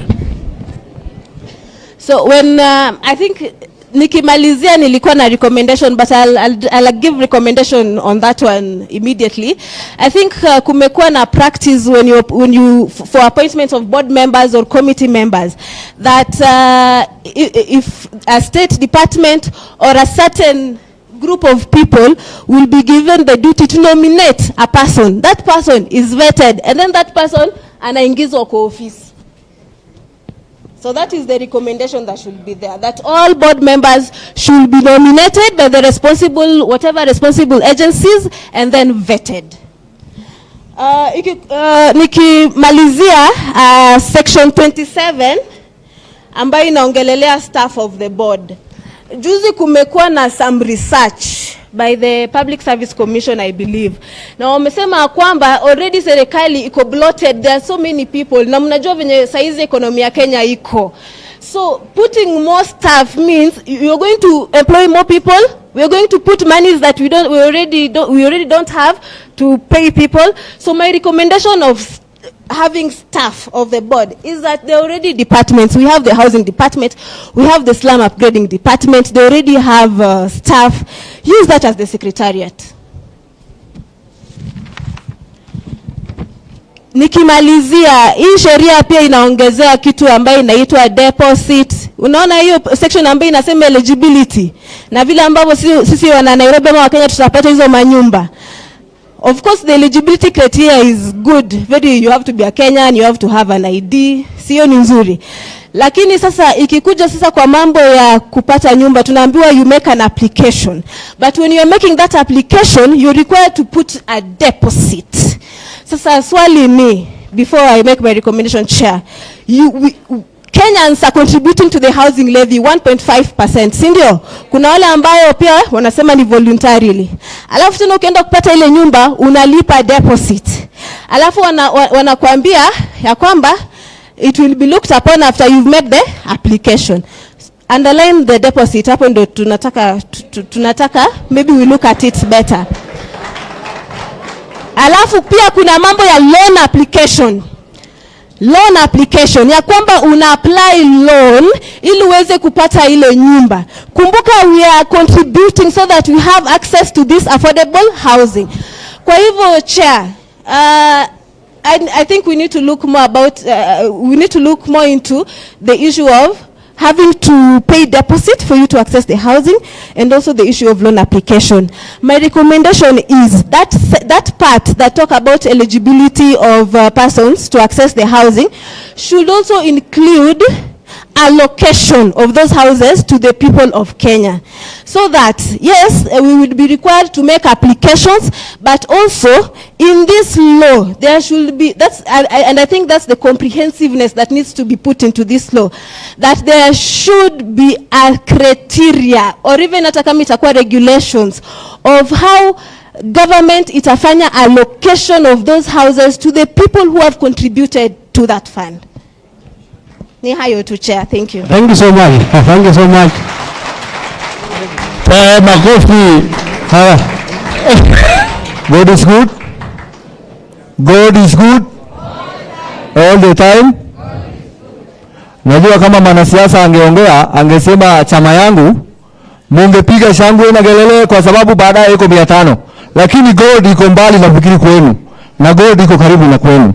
Ama namna gani? Bwana chairman, Mungu akubariki. Sababu nilipigwa elbow, wewe umenisaidia.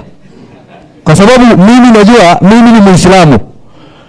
Kama Muislamu anapendaga asidhulumiwe mtu yeyote, hata dudu chungu. Kwa sababu kitabu ya Mungu anaongelelea juu ya kila kitu iko na uhai. Ama namna gani? Kwa hivyo kitu ya kwanza mimi na support hiyo mambo ya nyumba. Kwa sababu gani? Kwa sababu sisi tulichaguana wakati ilipita. Kila mtu alikuwa na manifesto yake. President amekalia kiti, alikuwa na manifesto, kwa hiyo tukamsupport, tukamchagua. Sasa wacha tumpatie nafasi atufanyie kazi. Na mimi saa zingine naendanga, mara mingi naendanga kwa mkutano wa wanyonge. Wale wananyongwa, wanafukuzwa shule, hawana uniform. Sawa, mimi nakuaga hapo saa yote. Wamewahi nitisha hata na bunduki. Wamewahi nitisha hata na bunduki. Hata Madam Pasaris wakati alinyang'anywa kiti, wakati nani Were alikufa, mimi nilikuwa na yeye hapo kwa hapo. Lakini saa hii amenisahau, hata sijui tutapatana na yeye wapi. Sababu amekalia kiti. Sasa mimi nasema hivi. Kwa nini wale watajiri walitukalia makaio yote, saa hii bado wanatuongelelea wakati rais anasema hata mtoto ya mama single mothers alale kwa nyumba iko na kitanda 2 na jikoni 3. Bona wao wanaongelelea, bona wanatusegenya wakiwa huko juu. Na kila kitu nafanya na wakati yake. Tulikuwa na President Kenyatta, President Moi, Kibaki, Kenyatta ingine, sasa tuko na Ruto. Sindio? Kwa hivyo hii mambo ya nyumba, mwambie hata President asitetemeke, tuko nyuma yake kama raia yake. Sawa, sisi hatutaki siasa kila siku. Wakenya wamezoea asubuhi, jioni kukula siasa. Na hiyo watu wa siasa nao wametutumia vibaya. Sawa. Ama namna gani? Ngoja nimalize bana. Next. Acha nimalize bana. Sawa. Acha nimalize. Saa ni nini? Si wewe ndio umechelewa saa, sisi tulikuwa hapa saa 12. Hapana, sasa tukijipea chama. Unakosea Bwana chama, namaliza. Lakini hata nyinyi wadosi msikie, si nyinyi ndio wadosi. Wao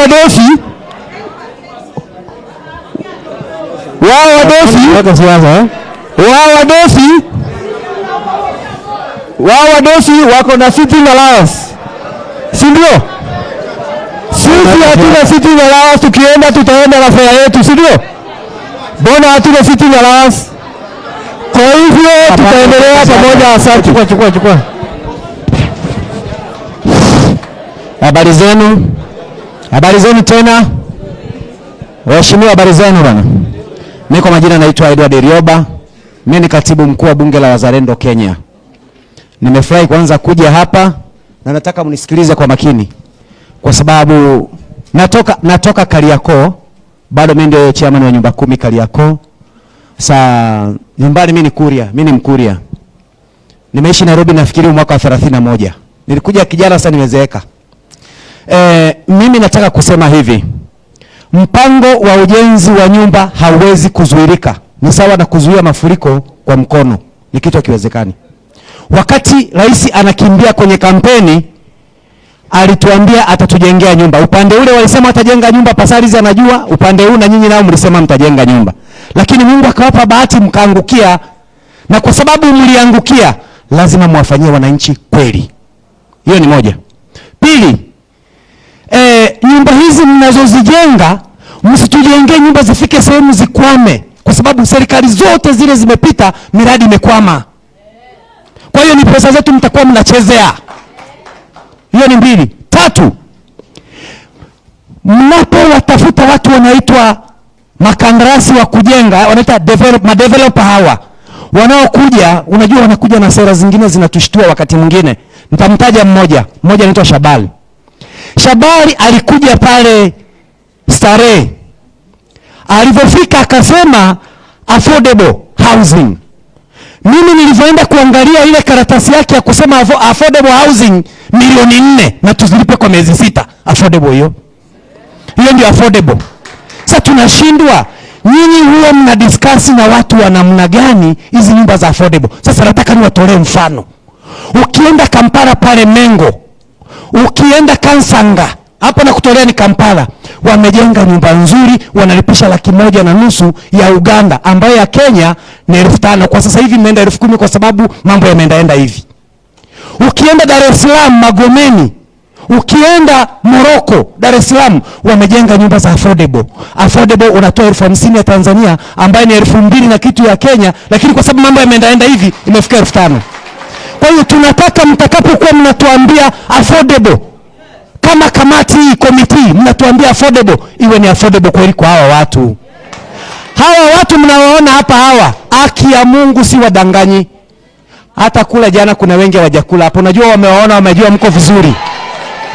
Hapa wanajua leo wanatoka na token hapa hawa. Wanajua wanatoka na token. Vile vile wale watu wote wanaokuja kujenga nyumba, wale madevelopers wale, tunataka muweke sheria hivi. Wakija Starehe, wafanyakazi wawe wa Starehe. Wasitolee wafanyakazi wa Westland. Wawe wa Starehe. Wakienda Westland, wafanyakazi wawe Westland. Hata kama unajenga kutoka wapi ni fundi, hapa Starehe tuna mafundi, Makadara wana mafundi, Dagoretti wana mafundi. Wawatoe hapo ili at least kila mtu apate kitu. Au nimesema ongo KJ? Tunataka hivyo. Jambo lingine, inapofika wakati wa kuzitoa nyumba hizi, nataka sasa hapa ndio mnisikilize vizuri. Kwa sababu tusipoangalia, nyinyi kama serikali mtatuletea shida miaka ijayo. Tunataka wale wanaingia kwenye nyumba hiyo, tunataka Mkuria, tunataka Mjaruo, tunataka Mkikuyu, tunataka Mkalenjini, wasiwe kabila moja. Wakiwa kabila moja, kuna kitu wanapika mule ndani. Kwa hiyo miaka ijayo tutalipuliwa hapa tukiangalia. Tunataka kabila ziwe tofauti. Mnaangalia Mkikuyu, mnaangalia Mkuria, mnaangalia Mjaruo, mnaangalia kabila tofauti. Kwa sababu tunaogopa kesho na kesho kutwa nchi hii isije ikawa ya magaidi. Nafikiri mnanielewa. Jambo lingine, niendelee au nisiendelee? Jambo lingine ambalo mimi nimelichungulia kwa makini sana, naliona nyinyi kama komiti mtatuangusha. Nataka muweke sheria inasema hivi.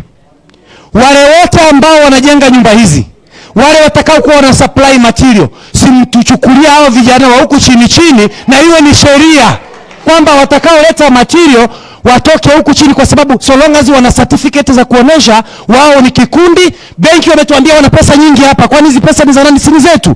Wanaturudishia kwetu na sisi tunanunua material, tunakuja pale, so long as we have what we call certificate. Hiyo certificate ndio tusaidie. Ndio tunataka mtufanyie mambo kama hayo. Mkifanya mambo tofauti na hayo, si wadanganyi. Sisi hapa tukisema mlaniwe, mnalaniwa, kwa sababu ni sauti kutoka kwa Mungu. Mimi sitaki niongee mengi kwa sababu na mengine bado tutakutana huko tukiyaongea. Mimi nasema hivyo, sasa nimpatie huyu naye amwage wake sera. Asante sana. Asante sana. Haya. Halo. Halo. Halo. Halo. Kwa majina naitwa Rosemary Kisiula, natoka Kamukunji Isili South Ward, mahali panaitwa Kiambio. Niko hapa kama community health promoter. Nawakilisha area ya kwangu. Number 1. Napeana recommendations. Number 1 ni kuhusu public participations. Senye mnafanya kule mtaani kuhusu hii affordable housing. Haitoshi. Mnafanya mkutano leo na kesho unasikia tulifanya public participation. So, public participation ni kitu inafaa kuchukua time like 6 months. Ili tuprepare wale watu psychologically kwamba kuna muradi unakuja. Kuna kitu inakuja. Either utashifti kutoka area huko uende area ingine. So, si kitu inatakikana kufanyika leo na kesho usikie public participation ilifanyika. So, tupewe time ikuwe na muda. Sawa sawa. Number 2. Mambo ya notice. Nikiongea notice na ruti tu pale pa public participation. Kwa sababu ikifanyika vizuri, hakuna mtu atakuwa na tatuishi. Hakuna mtu ataongopa anatolewa akienda wapi. Kwa mfano kama Kiambio mahali nimetoka, hatuna mahali hizi nyumba zinaweza jengwa. Kumaanisha nini? Kuna mtu ataondoka ndio nyumba iweze kujengwa. What is the alternative? Mumetupangia aje? Wale watu ambao watatoka ndio hiyo nyumba iweze kuwekwa, atafanya nini? Kuna compensation. Kuna ile assurance yenye atapewa kwamba hii nyumba ikijengwa utakuwa mtu wa kwanza kupata. Hiyo ni kitu moja na recommend. Muangalie sana. Kuna ile ingine number 3. Setting prices ya hizi units. Nataka kuwauliza nyinyi. Wakati mnasema kama 2 bedroom ni kama 3 point something. Huwa mna negotiate na community kuwauliza mnataka ilipo pesa ngapi? Nyinyi wenyewe mnakaa unaonelea wacha hii nyumba ilipo hii pesa, ila hali sikizeni. Hapa tunaongea mambo ya slogan bottom up. Mimi unanitoa kwa maisha ya kulipa nyumba 1000 ama 500, unaanza kuniambia nilipe kama venye nimesikia 21000. Itawezekana? Hii kitu itawezekana? Mimi nasema let us honor the bottom up slogan yenye inasema kutoka masikini tukiinuliwa tufike mahali juu. Kwa hivyo hii price ya hizi nyumba, wacheni kuongea peke yenu. Usisheni community mnaona hii nyumba tunaweza lipa pesa ngapi. From there tutaweza kuangiri na tutasonga. Number 4, na hapa ndio shida iko. Enumeration process. Saa zile mnakuja kuhesabu wale watu ndio muweze kuweka zile nyumba. Hapo ndio shida iko. Hakuna transparency. Na mimi nilikuwa naonelea hivi, nataka kupendekeza. Saa hizi kuna community health promoters kwa kila household. Na mimi ningeulizwa tungetumia community health promoters kufanya enumeration na zile vijiji zote ambazo affordable houses zitafanyika. Kwa sababu mimi nasema community health promoters, hawa watu wanajua kona yote ya kila kijiji. Wanajua kila mkaaji wa kila mahali. Such that kama Rosemary nikiwa pale sitaweza kupata nyumba, ataweza kuuliza. Ukiingizwa pale nitauliza ulitoka wapi. Sawa sawa. So mimi napendekeza community health promoters. Saa hii rais anatusupport na stipend. Gavana anatusupport. So si kitu strange kwa rais kujua community health promoters tuna exist. Ya mwisho yes. Ya mwisho mambo ya tenders. Hizi tender tupeane kwa locals. Hata hao watu wako na uwezo wa kuproduce kupeana materials na kusupply kila kitu ili hizi nyumba ziendelee, lakini tusipate ati unapata mtu ametolewa huko anaenda kutuletea material. Hiyo hatutaitikia tafadhali. Kuna kitu nilikuwa nimesahau. Hii 10% ukiingia ile nyumba, mimi nilikuwa naonelea iondolewe. Nini? Such 10% wenye unafaa kulipa iondolewe. Such that nyumba ikijengwa naambiwa Rosemary ulitoka hapa ingia. Njuguna ulitoka hapa ingia, lakini 10% unaniitisha nitoe wapi kama ya 1 million? Hiyo ni 100,000. Itatoka wapi?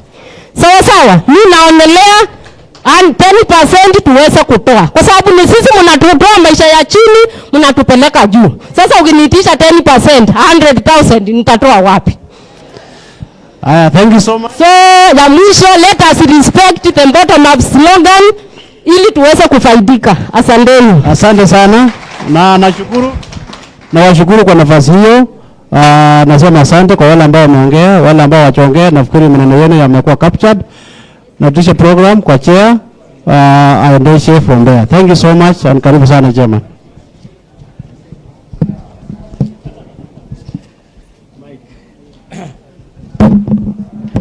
Ala. Hii vitu inafanya vizuri kweli. Sijui kama inasikika vizuri. Nasikika? Kwanza nataka nishukuru sana. Kwa niaba ya bunge, kwa niaba ya kamati ya bunge, nataka nishukuru sana. Nimefurahi. Kumbe tungeanzia wale wa mwisho sasa. But I must tell you, tumepata maneno na tumeshukuru. You know, ile kitu tu labda kidogo watu wengine hawaelewi ni kwamba sisi wajumbe sio serikali. This is another arm of government which oversees the executive.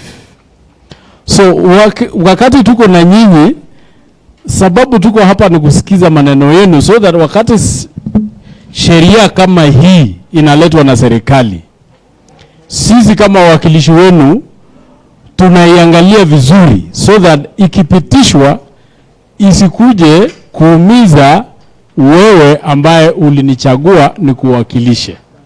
Tumeelewana? So tuko na nyinyi kabisa, na tutahakikisha kwamba hii sheria tumepitisha vizuri. Nimesema hivyo kwa sababu kuna mzee mmoja hapa amesema watatulani.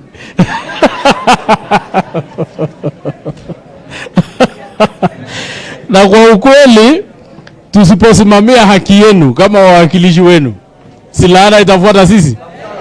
So I hope members you have heard the statements from the people you represent, kwamba lazima tuhakikishe ya kwamba sheria yoyote yenye inapitishwa iwe ni sheria ambaye haitadhulumu mwananchi wa kawaida, na sisi tutasimamia hiyo.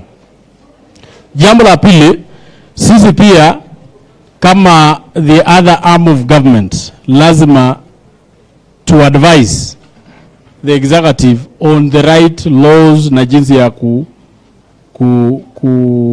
kufanya kazi na wananchi. So tutasaidiana hapo kuhakikisha kwamba ile projects, ile plan yenye the administration which is in power today is properly implemented. Sisi ndio tunachungia pia isiharibike. Kuna maneno kidogo kidogo tu kabla sijapea wajumbe wenzangu. Sajina terms. Leta hiyo karatasi, nilikuwa na few issues. Na hii speaker ifanye vizuri. Please, tafadhali. Mtu ya mitambo. Hiyo sauti haiko.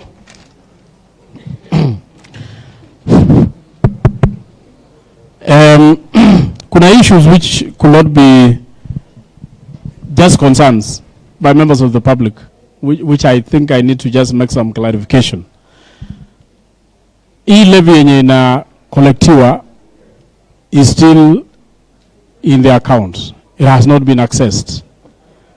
The only time it will be accessed is when this law will have been passed.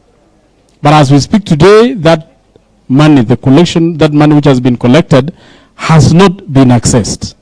Now, the law which was used to collect the levies was called the Finance Bill, which eventually became the Finance Act. Hiyo ndio sheria ilikuwa inatumika to collect the levies.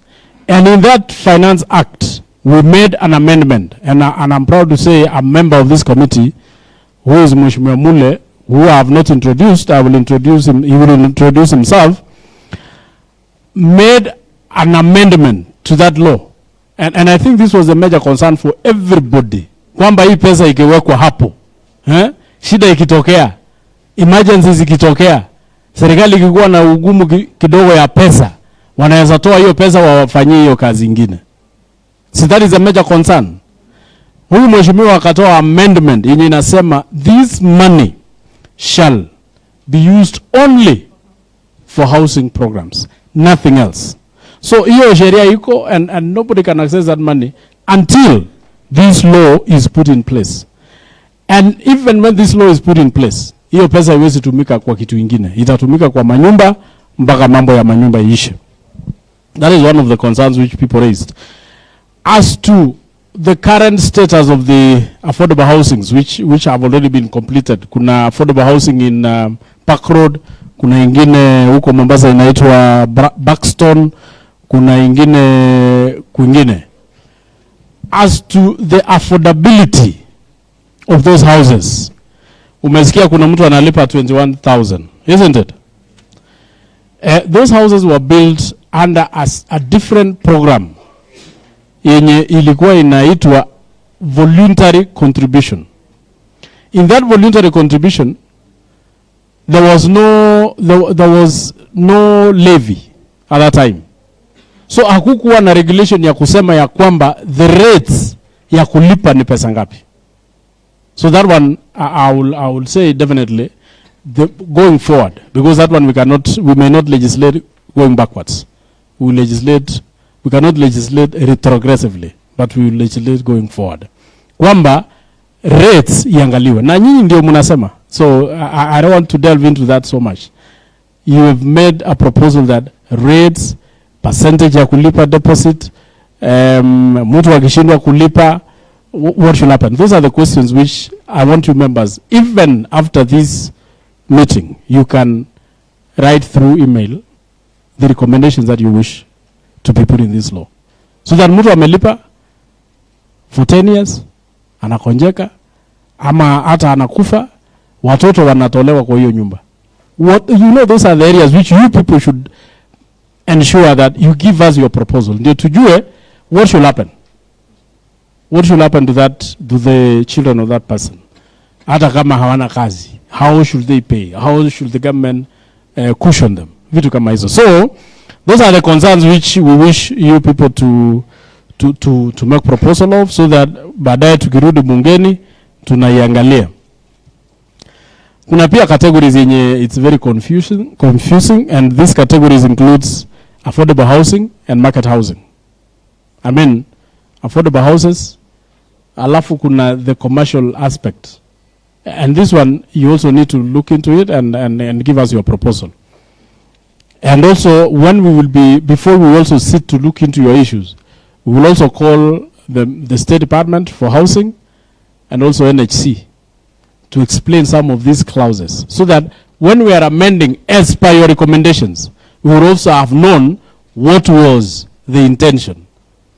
What was their intention of placing this one here or this one there. So we will comprehensively look at this proposal and the bill itself. And I will assure you, these members will make sure that the law that will be put in place will be wananchi friendly. Will be wananchi friendly as per your recommendations. There is also the institutional housing, and I think many people never talked about it. You know, kwa hizi manyumba affordable housings, kuna pia institutional housings. Kwa sababu ukienda places kama prisons, kama hii mahali ya kutrain maaskari hapa, manyumba yenye waaskari wanaishi, mimi mwenyewe nimetembea na kamati yangu na tumeiona. We also need to allocate some money to build these askaris and whoever employees who are there. Very good and decent houses. Mumeona manyumba yenye wanaishi. Very bad.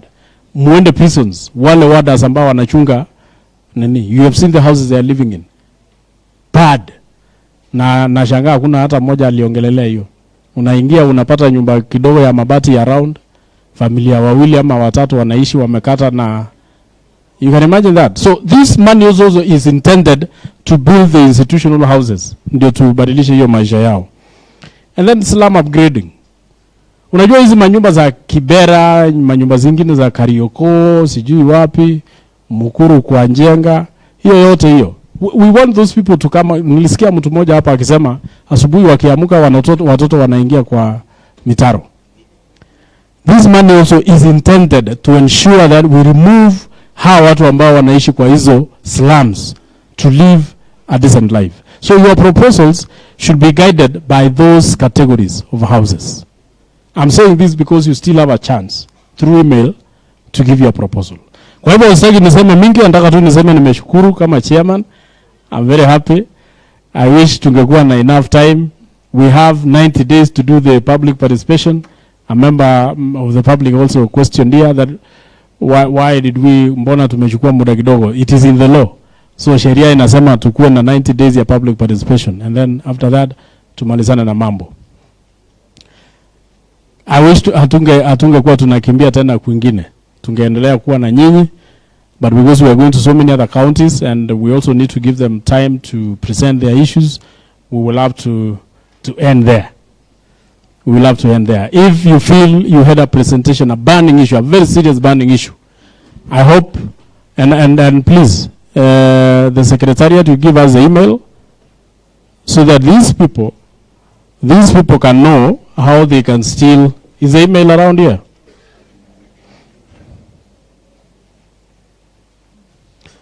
CNA, yeah, CNA, huh? Okay. The email address, I don't know how it should have been projected here. Mwesh, unaweza soma hiyo email? Sijui nimekuwa mzee ama nini. Iko hapo. cna@parliament.go.ke. CNA, small letters. CNA, what does C means?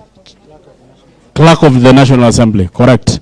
cna@parliament.go.ke.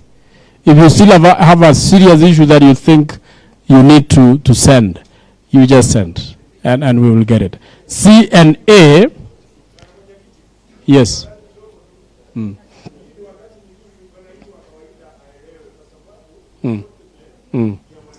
Yes, correct.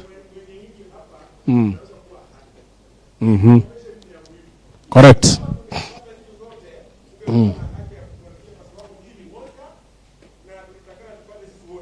Correct. Now, hiyo ni ukweli. No, hiyo ni ukweli, na pia ningependa niulize the Secretariat, you should have made as many copies as possible, so that every member who comes here akuwe na copy yake.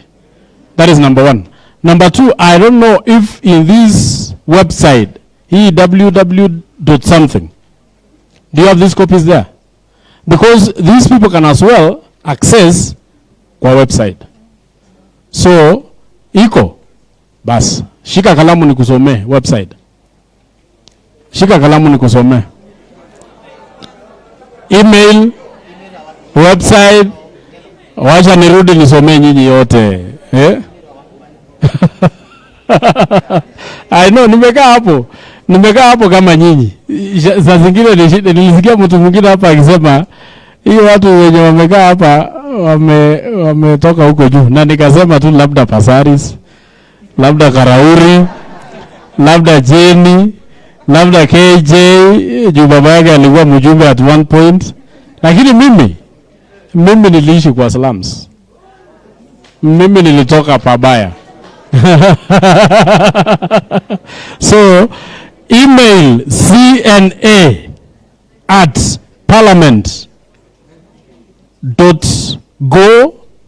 cna@parliament.go.ke.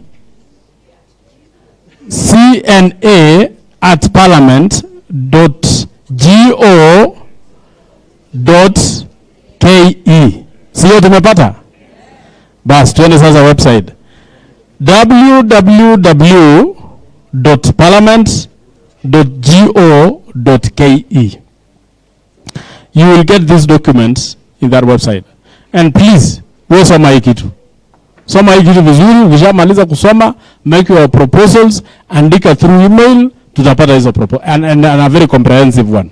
Kuna FKE walisoma hapa yao.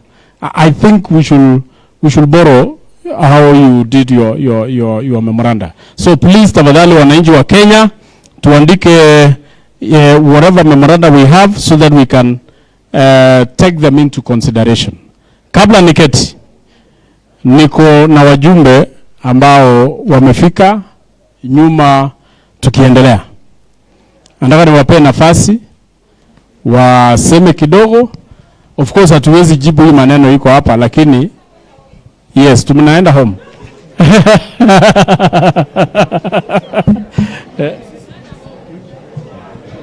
Wajumbe wa Nairobi, please tafadhali.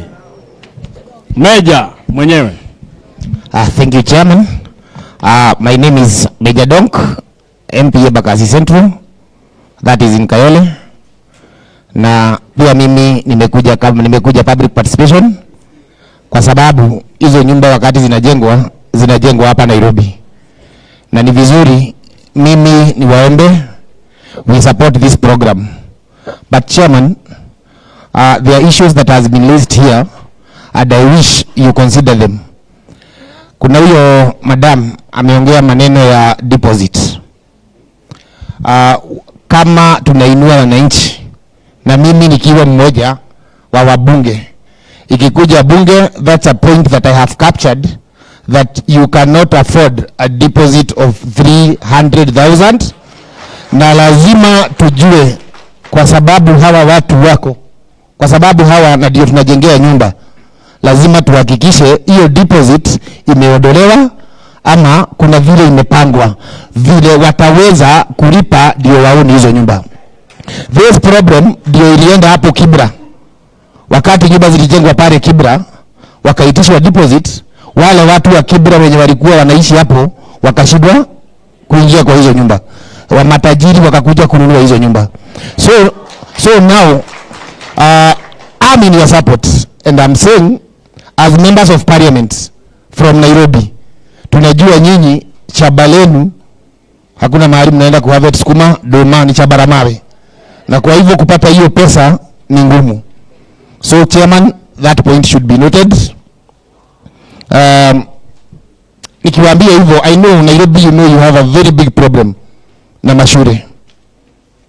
Wakati hizi nyumba mnajengewa, wanakuja integration.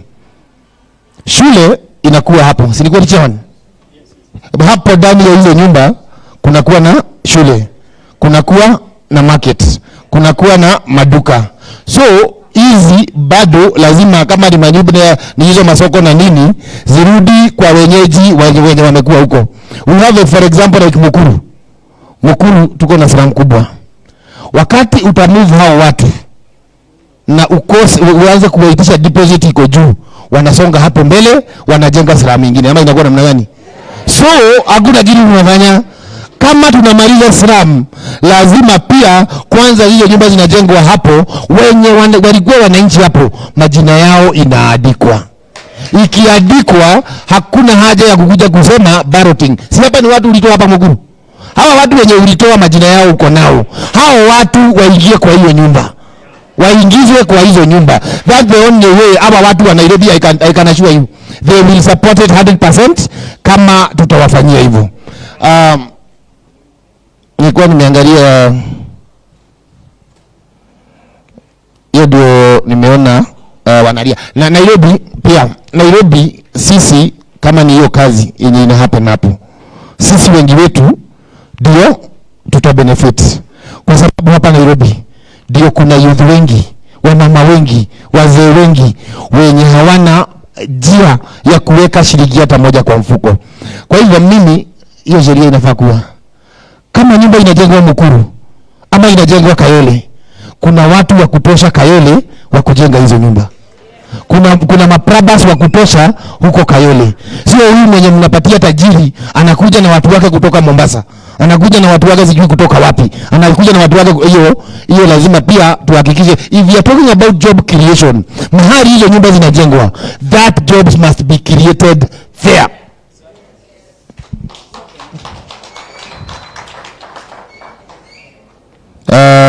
Ukiangalia yangu imekuwa kidogo. I support you all of you. Vile mmesema, mimi nimesikia mmeongea ile roho ya wale watu huwa mimi na represent. Marim, simama. Nasikia mzee amenitaja, akasema nilimtupa, akitaka kusema meja ni mheshimiwa mbaya.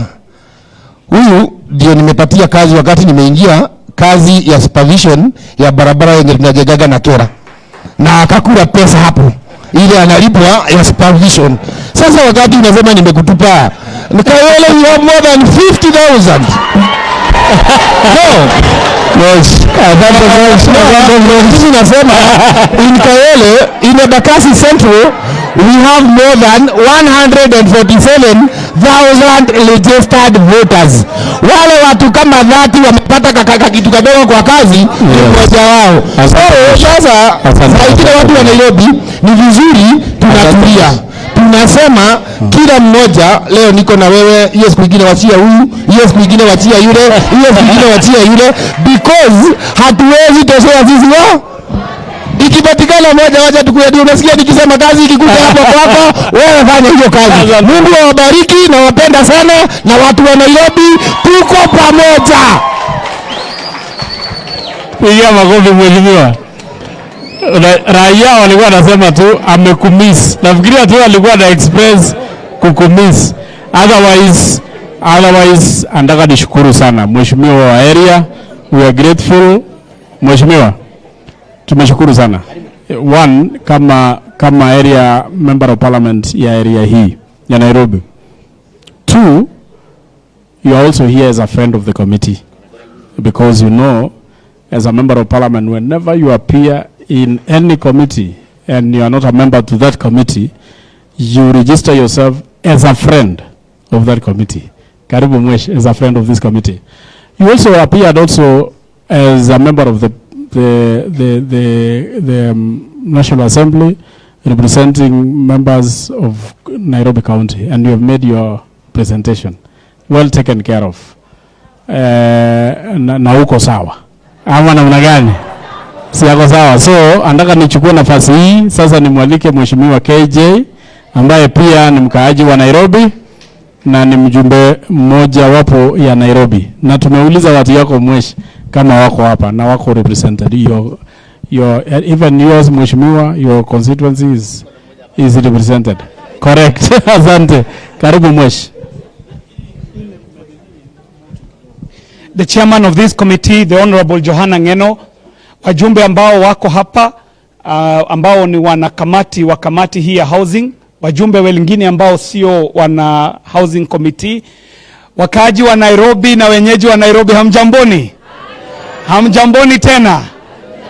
Nashukuru sana kuona wana Nairobi tukiwa tumejumuika hivi, kwa sababu sio mara mingi utawasikia wananchi wakishughulisha na upande huu wa kujenga sheria.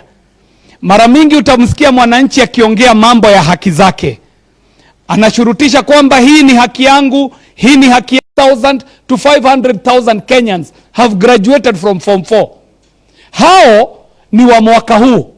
Last year tulikuwa na kama hao, last year hivyo, na mwaka ujao namna hiyo. Manyumba ambayo tunayo Nairobi, ambayo ni ya mpango, ni yale yalijengwa na City Council miaka ya 50.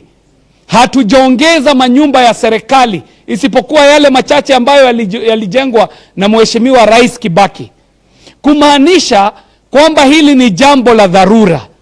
Tuamue kwamba ni lazima litekelezwe. Kama ni jambo la kitu kidogo ambako kinahitaji kubadilishwa, hii ndio forum ambayo chairman ametupea leo tubadilishe. Lakini tuanze na msimamo kwamba jiunda kwenye vikundi, maseremala, wahunzi, watu wa chuma, plumbers na wengine, wakawa kwamba ndio wako kwenye site wakati manyumba yanajengwa. Sisi kama wana Dagoretti tuliona kwamba kati ya mafundi hao, wale ambao walipewa kazi ya pilot, na yalikuwa ni manyumba machache sana, kati yao kunao idadi isiyopungua mafundi 20 ambao tayari wako na nyumba zao. Mahasla wa kawaida walikuwa mafundi siku moja, siku ingine they are owners of capital. Kumaanisha kwenye mpango huu ukisoma jinsi ambavyo haya manyumba yanajengwa, kuna wazo ambalo linajiita aggregation, specialization and standardization. Ati ikiwa unaingia pale Dagoretti kwa kahawa eka 12 ambazo tumetenga ambazo zitajengwa affordable housing, kila nyumba ambayo itajengwa pale, dirisha yake itakuwa ni standard, mlango utakuwa ni standard. Ikishachukuliwa hiyo dirisha, itapelekwa kwa fundi. Huyo fundi atapewa contract ya madirisha maelfu na maelfu, kwa sababu they are standardized in size. Kutakuwa na specialization. Kuna fundi ataambiwa wewe kazi yako ni kutengeneza latch ama shineka ama konji ama kitu kanafunga mlango wako. Aambiwe wewe kazi yako ni konji. Akipewa tenda atengeneze konji 1500. Huyo fundi amejinua ama hajajinua? Kumaanisha kweli kuna ujenzi wa makao, kuna watu wataingia kwa hizo nyumba, lakini kwa wakati ambapo hiyo nyumba inajengwa, hiyo nyumba ndio ajira. Yule kijana atakuwa kazini pale, jioni hana nguvu ya kushika mtu ngeta, kwa sababu atakuwa na kakitu kwa mfuko. Nyumbani akienda sio kukelelesha mke wake, pale itakuwa ni mapenzi tu, kwa sababu yeye atakuwa na hesabu kitu inaitwa ting economy. Pesa inaingia kwa simu tu. Akiwa hivyo, mimi nimewahi kuwa kule Kibira wakati wa ujenzi, wakati tulikuwa tunafanya NYS, wakati wa miezi mitano ambayo hiyo project ilikuwa inafanyika kule, waliripoti Kibira crime ilipungua na 70% kushuka, 70% crime reduction. Kumaanisha sio nyumba tu tunajadili hapa. Leo tunajadili ajira, tunajadili value addition, tunajadili industrialization, tunajadili mafactory ambayo yatatokana na hii manyumba. Kwa hivyo ni wazo zuri. Sisi wale tuko hapa tunajadiliana vile litawezekana. Ndio kwa maana kama wajumbe tukawa kwamba tunakuja hapa tuweze kuwasikiza na maoni yenu yaweze kuingia kwenye sheria. Mwisho chairman, ningependa tu kujua, kwa sababu niliingia nikiwa nimechelewa kidogo, kama kuna wanadagoreti hapa. Wapo wanadagoreti? ni waone diatigire motare gemine jiguaga ne more mugabo ando adagureti. Asante mweshi. Asante. Kama kunao mfumo ambao unaweza fuatiliwa, jaribu kufuatilia huu mfumo wa dagoreti. Pale utawakuta land owners, wenyeji ambao walikuwa wenyeji wa nimeona SG Jogu Wangue, hebu simama na land owners wako chairman, njue land owners wako hapa. Huyo ni Secretary General wa Land Owners Association, huyo ni chairman Ndongi. Asanteni sana, mnaweza keti. Hawa ni machairman wa land owners ambao wanatoa ardhi ambayo itajengwa manyumba. Zaidi ya hiyo, kuna community health workers ambao watahusika kwenye mpango huu wote. Kunao vijana ambao watakuwa wanapeana labor kwa hii kazi. Point ambayo ninasema ni hivi: hili swala sio la serikali peke yake, sio la mbunge ama chairman peke yake, sio la rais peke yake. Hili ni swala la Wanakenya. Ati kwamba tukija kwenye mkutano kama huu, tukiona ni kosa lipo, tunalikosoa, lakini hatutamtupa mtoto pamoja na maji ya kumuosha. If the idea is a good idea, let us make it a great idea. If the idea is a great idea, let us make it a super idea. Kwa hivyo mimi nimeshukuru sana. Asanteni sana wana Nairobi, mutajenga historia. Jinsi ambavyo tunaambiwa kwamba Buruburu ilijengwa na serikali miaka ya 70. Estate zima ile, wakati kule kulikuwa jangwa, wakajenga estate ya kufana kama Buruburu. Sisi tutakuwa tunasema ni katika wakati wetu tuliweza kuona manyumba yakichipuka katika kila kona ya mji wetu. Kwa hivyo mradi huu tumekuja kama wa Nairobi kuambia kwamba tuna usupport. Maoni ambayo umeyasikia ni ya ukweli. Ni mtu ambaye anajua mahali kiatu kinauma. Wanasema kwamba kondoo mwenye manyoya mepesi ndio anahisi baridi. Si ni kweli? Sisi wana Nairobi tunajua hii mtaa yetu haina mambo mengine ila tu uradi, mishoni na kukafunga, au sio? Ni tukafunge. Asanteni sana. Thank you. Asante mheshimiwa.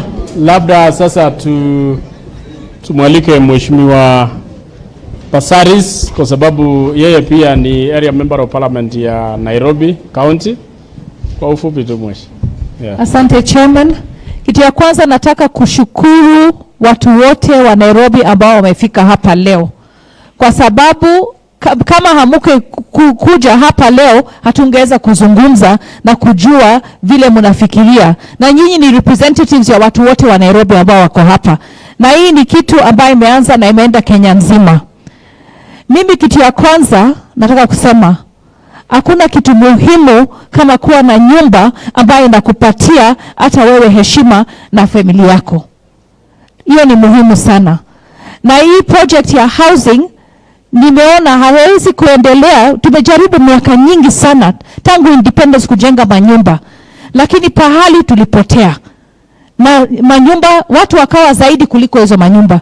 Sasa tukiweka housing kama agenda na tukitafuta pesa kulingana na hiyo housing levy iende tu kujenga housing, hatuwezi kuambiwa kesho kwa sababu ya hii pesa ilienda huku. Pesa ya housing, kitu ya kwanza ambayo ni muhimu, ibaki ya kujenga manyumba. Tukienda kwa maslums, kwa informal settlements, watu wote ambao wametoka different counties kuja Nairobi kutafuta maisha, wanaishi vibaya sana. Na hatuwezi kutembeza maisha nzuri kwa binadamu bila kuwapatia nyumba ile ambayo itawapatia heshima. Na hii housing project tukianza saa hii, tujikaze. Wajua ukitaka kitu kizuri lazima ujikaze. Tukijikaza, tutakuwa na manyumba si yenyu leo, hata ya generations ya kesho. Kwa sababu Kenya saa hii, Nairobi tumeambiwa ni 5-6 million people. Baada ya another 50 years labda itakuwa 50 million people. Lazima watakaa na nyumba za maana. Sasa sisi tutoe hiyo ndoto ya kujua tutamaliza informal settlements. Kila mtu atakaa kwa nyumba ya mawe. Ukisikia kuna mvuruko wa mvua, alafu mto zimeenda juu, mtoto anatolewa usiku kwa nyumba yake, anaoshwa hata mwili haijapatikana, tumekosea. Tukisikia watu wanaishi nyumba ndogo ikichomeka, wanapoteza kila kitu, na si yeye peke yake, jirani nzima wanaenda. Huyo mama ambaye ametoka Park Road, Mildred, amezungumza vile alitoa watoto wake Kibra, ameingia Park Road, ako na boundary wall, anaona watoto wake wako safe. Na amezungumza kitu ya maana, kwa interest rate iko juu sana. Housing levy inataka kuleta interest rates iwe chini kabisa, au tukitoa tax nzuri labda hata hiyo interest rate haitakuwa. Kitu ingine tunataka kuhakikisha kwa mtu kama Mildred ambaye amejitokeza kununua nyumba, hiyo housing levy pia tuangalie vile tunaweza kusaidia wale ambao walianza mlango ya kwanza kwenda kutafuta hizo manyumba. Kwa sababu amenililia mara nyingi sana. Ameniambia, mama, hii kodi imekuwa kubwa sana kwangu. Na saa zingine wajua maisha inakuleta vibaya. Sisi tumesikia kama watu wa committee, na tunashukuru hao MP wa Nairobi ambao wamefika hapa pia. Tutasikiza kila kitu ambao mmezungumza, na tutahakikisha sheria itawapendeleza nyinyi kutoka chini mpaka juu. Kila mtu apate nyumba ya maana, na aone kuwa kweli Kenya ni yao. Kenya ni yetu sisi sote, si ndio? Tusikufe moyo, tuangalie vile tunaweza kusupport serikali ili tuweze kwenda mbele pamoja. Asanteni, Mungu awabariki. Asante mheshimiwa. Pia tuko na mheshimiwa wa Nairobi, mheshimiwa Karauri. Asante chairman. Sasa wajua mimi ni member wa committees, pia nitoe maoni yangu kama mbunge wa Nairobi. Kwa hivyo chairman, mtanikubali tu kidogo tu niongee kidogo kwa sababu watu wangu wako hapa. Lakini kazi yetu asante. Shida ya housing ni shida ya Nairobi, ndio? Na unajua KJ amesema kitu muhimu sana. Tuko na miaka 60 kutoka tupate independence. Zile shida tulikuwa nazo kutoka wakati huo bado tuko na hizo shida. Sisi kama Wakenya tunafaa tujiulize, mbona hizo shida bado tuko nazo mpaka leo, si ndio? Ndio nasema vitu zingine zikiletwa, ukiangalia manifesto tukiingia election, na mimi najua mimi nichaguliwa kama independent Nairobi. Kwa hivyo mimi sikuwa na manifesto. Mimi ile manifesto najua kulikuwa na manifesto ya AZIMIO na UDA, si ndio? Mimi manifesto yangu ilikuwa ya mimi na watu wangu wa Kasarani, si ndio? Lakini manifesto zote mbili zinaongea mambo ya housing. Ukweli ama uongo? Sasa tuko hapa kama wabunge ndio tujue vile tutaimplement, tuhakikishe kama hata tuko miaka 60 baada ya independence, saa hizi ndio tuanze kutekeleza hizo vitu zote. Si ati hatuna shida. Watu wengi sasa hata hawaendi shule, si ndio? Hata school fees ni shida. Maji hatuna. Shida ni mingi, lakini lazima tuanze kutatua hizo shida kama viongozi. Tusiseme hizo shida tuzisukume tungoje kesho. Lazima kutoka leo tuanze kutatua hizo shida. Na leo tumekuja tukawasikiza. Unajua kazi yetu ni kuwasikiza, si ndio? Kitu moja kubwa ni hiyo mmesema ya affordability. Lazima wale watu wako hapa waweze kuafford hizo nyumba. Kama hawezi afford, hakuna shida, tumetatua. Ukweli ama uongo? Si ni ukweli? Na tumesikia mambo ya deposit. Ndio nimesema hapa tuko kuja kuwasikiza. Wacha niwapatie mfano. Watu wa FKU wamekuja wakasema watu wengine wasilipe hiyo levy, si ndio? Alafu mama fulani anakuja akasema watu walazimishwe kulipa. Sinaona hizo ni vitu tofauti. Lakini sasa sisi tukienda tuketi chini tujue vile tutatua, kwa sababu the main thing ni kuhakikisha watu wameketi kwa nyumba. Hiyo ni kitu muhimu sana. Kitu cha pili imekuwa changamoto kubwa ni wale watu wanaishi kwa hiyo area wapate hizo nyumba, si ndio? Ndio tumekuja tuwasikize tujue tutawekaje kwa sheria tuhakikishe wakazi wa hapo wanaweza kuafford na waingie kwa hizo nyumba, si ndio? Alafu watu wangu wa Kasarani hata mjaniletea mseme pia Kasarani tujengee nyumba bana. Kitu kingine tunafaa tuweke, Moha at least aliongea akasema tuhakikishe, especially unajua huku enyewe ni shamba la mawe, si ndio? Kama vile Meja Donka amesema, shida hiyo urbanization huku ndio tunasikia uchungu sana Nairobi. Huku ndio tuko na hiyo shida. Na pia sisi pale Kasarani Ruai tuko na shamba kubwa sana. I think hakuna shamba kama hiyo Nairobi. So hizo affordable housing tujaribu tufikishe kila eneo la Nairobi na nchi nzima. Kwa sababu hizi shida zikikosa kutatuliwa leo, itakuwa shida kubwa sana kesho kwa watoto wetu. Kwa hivyo msitaongea sana, ni kuwashukuru sana kwa kujitokeza. Naambianga watu hii process ya kujenga sheria sio sisi peke yetu, ni pia nyinyi, si ndio? Kujitokeza mnaonyesha nyinyi mtakuwa involved na hiyo process. Kwa hivyo nawashukuru sana sana, asanteni. Tumesikia maoni yenu. Kwa report yetu tutaandika vile mmesema. Hiyo mambo ya deposit tutaangalia sana. Mambo ya kusubsidize ndio hizi nyumba zikuwa affordable lazima tuangalie. Kwa sababu nyumba kama si affordable, sheria hakuna mtu anasaidia, si ndio? Kwa hivyo asanteni sana. Mungu awabariki sana. Makofi tena. Asante. Sasa tunaenda kwa waheshimiwa wa committee and na mnajua tunasafiri wa hesh, so let us try as much as possible to nini kidogo. Tuanzie Mkunji. Thank you. Asante sana chair. Mimi kama mmesahau naitwa Gitonga Mukonji. Na huku najua kuna constituency inaitwa Kamukonji. Kwa hivyo jina yangu tu ni vile haina ka, lakini jina Mukonji. Nimefurahia sana kuwasikiza na nimesikia nyinyi mko tayari kujitetea.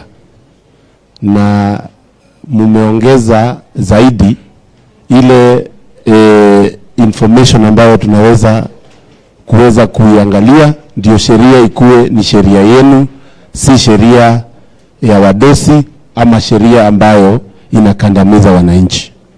Na mimi nataka muentrust hii committee na hiyo nafasi ya kuangalia vile hii sheria ya housing itaweza kuwa sheria ya wanakanairo, sheria ya wananchi wote wa Kenya. Asante sana, Mungu awabariki. Thank you. Mheshimiwa Jen. Asante chairman. Wana Nairobi mpo? Siniwaambia salamu za ushagoni hivi ili mkienda Christmas msichoke mkisalimiwa sana. Yangu chairman ni kusema next time tukiwa Nairobi pengine tukue na siku mzima ya kufanya public participation juu leo mmejitolea sana. Mimi mpaka nasikia kama tumeenda nusu, sio mkutano yote kabisa. Lakini kwenyu niseme mmebarikiwa. Kuna yule alisema juu ya laana, lakini nyinyi mko na baraka juu ile sauti Mungu alikupatia umeitumia hapa kuwakilisha mwenye asiye na sauti huko nje ama mwenye hakuweza kufika.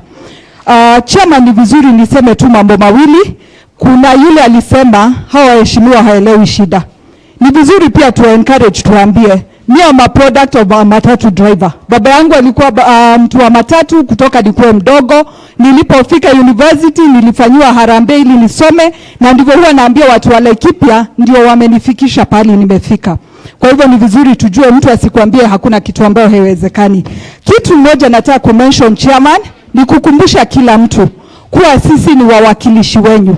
Kwa hivyo sisi tuko hapa kupigana vita yenu. Kuna yule engineer wa MSME alisema mko na 79 items, lakini kwa ujenzi ni 5 tu zinatumika. Tafadhali tupatie list ya the 79 items. Tukimaliza kuzunguka huku, tutaingia kwa hizi mijengo ili tukue na list yenu, tuulize mbona koji hazijatoka jua kali, mbona knobs za milango hazijatoka kwa watu wetu. Kwa hivyo ni vizuri tupatie hiyo list, na pia mjue kama kamati tunapanga. Tukifika kwa hizo mijengo, tutaita developer, tuite suppliers, tuite watu wa hardware, tuite artisans, tuketi pamoja tuulizane hao watu wa hii area wanasaidika aje na hii mjengo yako. Ni lazima pia atuonyeshe na awaambie, wewe mchanga utakuwa ukileta kwenye mchanga itakuwa ikitoka pia nyinyi mnamwambia, ili tuhakikishe ni nyinyi mnasaidika. Kitu ya mwisho chairman, niulize ni wangapi wako na hii kitabu? Kunao walionayo. Aki tafadhali inua tu kama uko nayo. Ukifungua page 5 imeandikwa mambo ya nyumba na bei za nyumba. Ukiangalia kuna nyumba aina 3: social housing, affordable housing na affordable market housing. Ukiangalia ile social housing, bedroom 3 utakuwa ukilipa shilingi 6,000 kwa mwezi. Ukiangalia hiyo nyingine affordable housing ni 15,000 kwa mwezi. Hivyo ni kukuambia tafadhali tukimbia kwa boma yangu, tujiregister mapema, na kuregister kwa boma yangu ni *832#, ili jina yako ianze kukua kwa orodha ya wale ambao wanataka nyumba. Kwa hayo machache, asanteni, Mungu awabariki. *832#, alafu unapiga. Na watu wa matatu wametuambia wanaekanga shilingi 200. Hata sisi tuanze tu kuweka, ili nyumba ikifika si utakuwa umeweka ile rent ya mwezi moja ama hata ya miezi 2. Asanteni sana, Mungu awabariki. Asante mheshimiwa. Asante mheshimiwa. Mheshimiwa Manduku. Thank you, Chair. Thank you, my fellow colleagues. Watu wa Nairobi, jina langu ni Dr. Daniel Manduku, mjumbe kutoka Kisii, eneo bunge la Nyaribari Masaba. Nimefurahi kwa siku ya leo. I've listened to your comments and I've also heard your members of parliament making their contributions, and so I do not wish to repeat anything that they have said. But maybe a small clarification. This tax or this housing levy is not a Robin Hood tax. We are not here to unclothe Peter so as to clothe Paul. And having been a player in the construction sector myself for a long time, I'm a convertee of the housing agenda. I just want to add one point that was raised by the guy from NITA. The only way we can help our young people is by accelerating the process of accrediting them. You talked about recognition of prior learning, but I was disappointed that all this time you've only been able to convert 200. Please come and see us so that we can help you and see how these young people can be put on a program that can make their skills grow both vertically and horizontally. And because of time, allow me to thank you once again. And when I go back to Kisii, nitawaambia kwamba watu wa Nairobi wako tayari kuanza kujenga manyumba, ama sivyo? Asante sana wenzangu. Ng'ombole ya tebango, ngambia mole. Mbia mono. Asante mheshimiwa, huwezi koza mtu hapa. Mheshimiwa Mule, huwezi koza mtu hapa. Hata mimi nikiuliza Masai yangu hapa, ndapata Masai hapa. Hata najua hapa kuna Wakamba. Wapo? Mwevo? Asante. Mwenye museo? Asante. Si unasikia hata kuna Wakamba hapa. Mimi naitwa Caleb Mutiso Mule, mbunge wa eneo bunge la Machakos mjini ama Machakos Town Constituency. Na mimi ni mmoja wa members wa hii kamati ya housing. Tuko hapa kusikiza, tumesikiza Na nyinyi watu wa Nairobi mko switched on kabisa. Tumesikia maneno ambayo iko switched on kabisa.